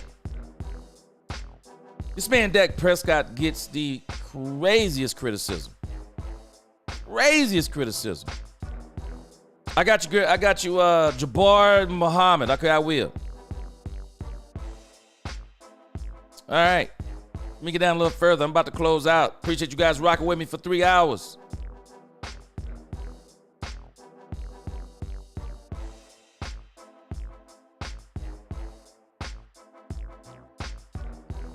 The dude, that was one of Romo's biggest problems. He didn't take care of his body, man. He loved to golf in the offseason. Dak takes care of his body. Dak's going to do everything he can do to continue to fight in this thing. Hey, bro, those. Let me tell you something. Hey, man, I like Luther Burden III. I'm just saying. Don't be surprised if Cowboys. Clarence Terry. Teams have won Super Bowls when their defense was ranked 10, 1, 1, and 7. I'm going to say it again, just like Tony Romo. A bunch of regular season success and nothing more. Dak is limited. I don't think he's limited. Defense wins championships. Ask ask Jalen Hurts. Jalen will tell you, man, defense wins championships. All day, every day. Dana Jett, he said, you're wild, bro. I have many friends of many teams who still talk about Romo. Romo was very talented. He was. Robert Dudley, boy, I remember that boy Miles Austin, boy. He was playing for about 2 seasons. That boy was crazy. Brodos, weak argument to always blame the quarterback. Facts. Have a great night, G. Cowboys Nation. Appreciate you, Katharina. We'll be back tomorrow. Stop it, Dana Jett. Tony Romo wasn't a bum. Stop it. Stop it, C-Base. Come on, man. Stop it. Stop it. Uh-oh, the dude said, let's do Cowboys after dark. Man, you never know. I'll see how I feel tonight. Jerry said, if Dak is a choker, what is Lamar Jackson and Herbert? Exactly. All right, I appreciate you. Hallelujah. Appreciate your support. We'll be back tomorrow strong, brother. Appreciate you. All right. AC Base, man, Dak is the man. He said Allen, Herbert, Lamar all ain't done a dang on thing. Neither has our Dak, so that don't make them better. That's just it. And again, they've had more. They've had better coaching. They've had better players. And Dak Prescott has been better than many of them. I'm just telling you, straight up. Hey, Brodos, Romo and Dak's fate is very similar. Great quarterback, weak team. I think the Cowboys are going to do right about Dak Prescott. I think they're trying to build a team in front of him. We're about to see the best 3 to 4 years of Dak Prescott that we've seen so far. For sure. All right, guys. I appreciate you. I'll see y'all again tomorrow around 4 p.m. We'll cover the rest of these subjects that we had left. And then I'm pretty sure they'll be back it also. So tomorrow we'll deal with this thing about Trayvon Diggs, Jack Jones, Tyler Lockett. We'll deal with those tomorrow. Again, appreciate you, Cowboys Nation. Appreciate you rocking with me. Until the next time, let's talk Cowboys and we talk facts. Peace.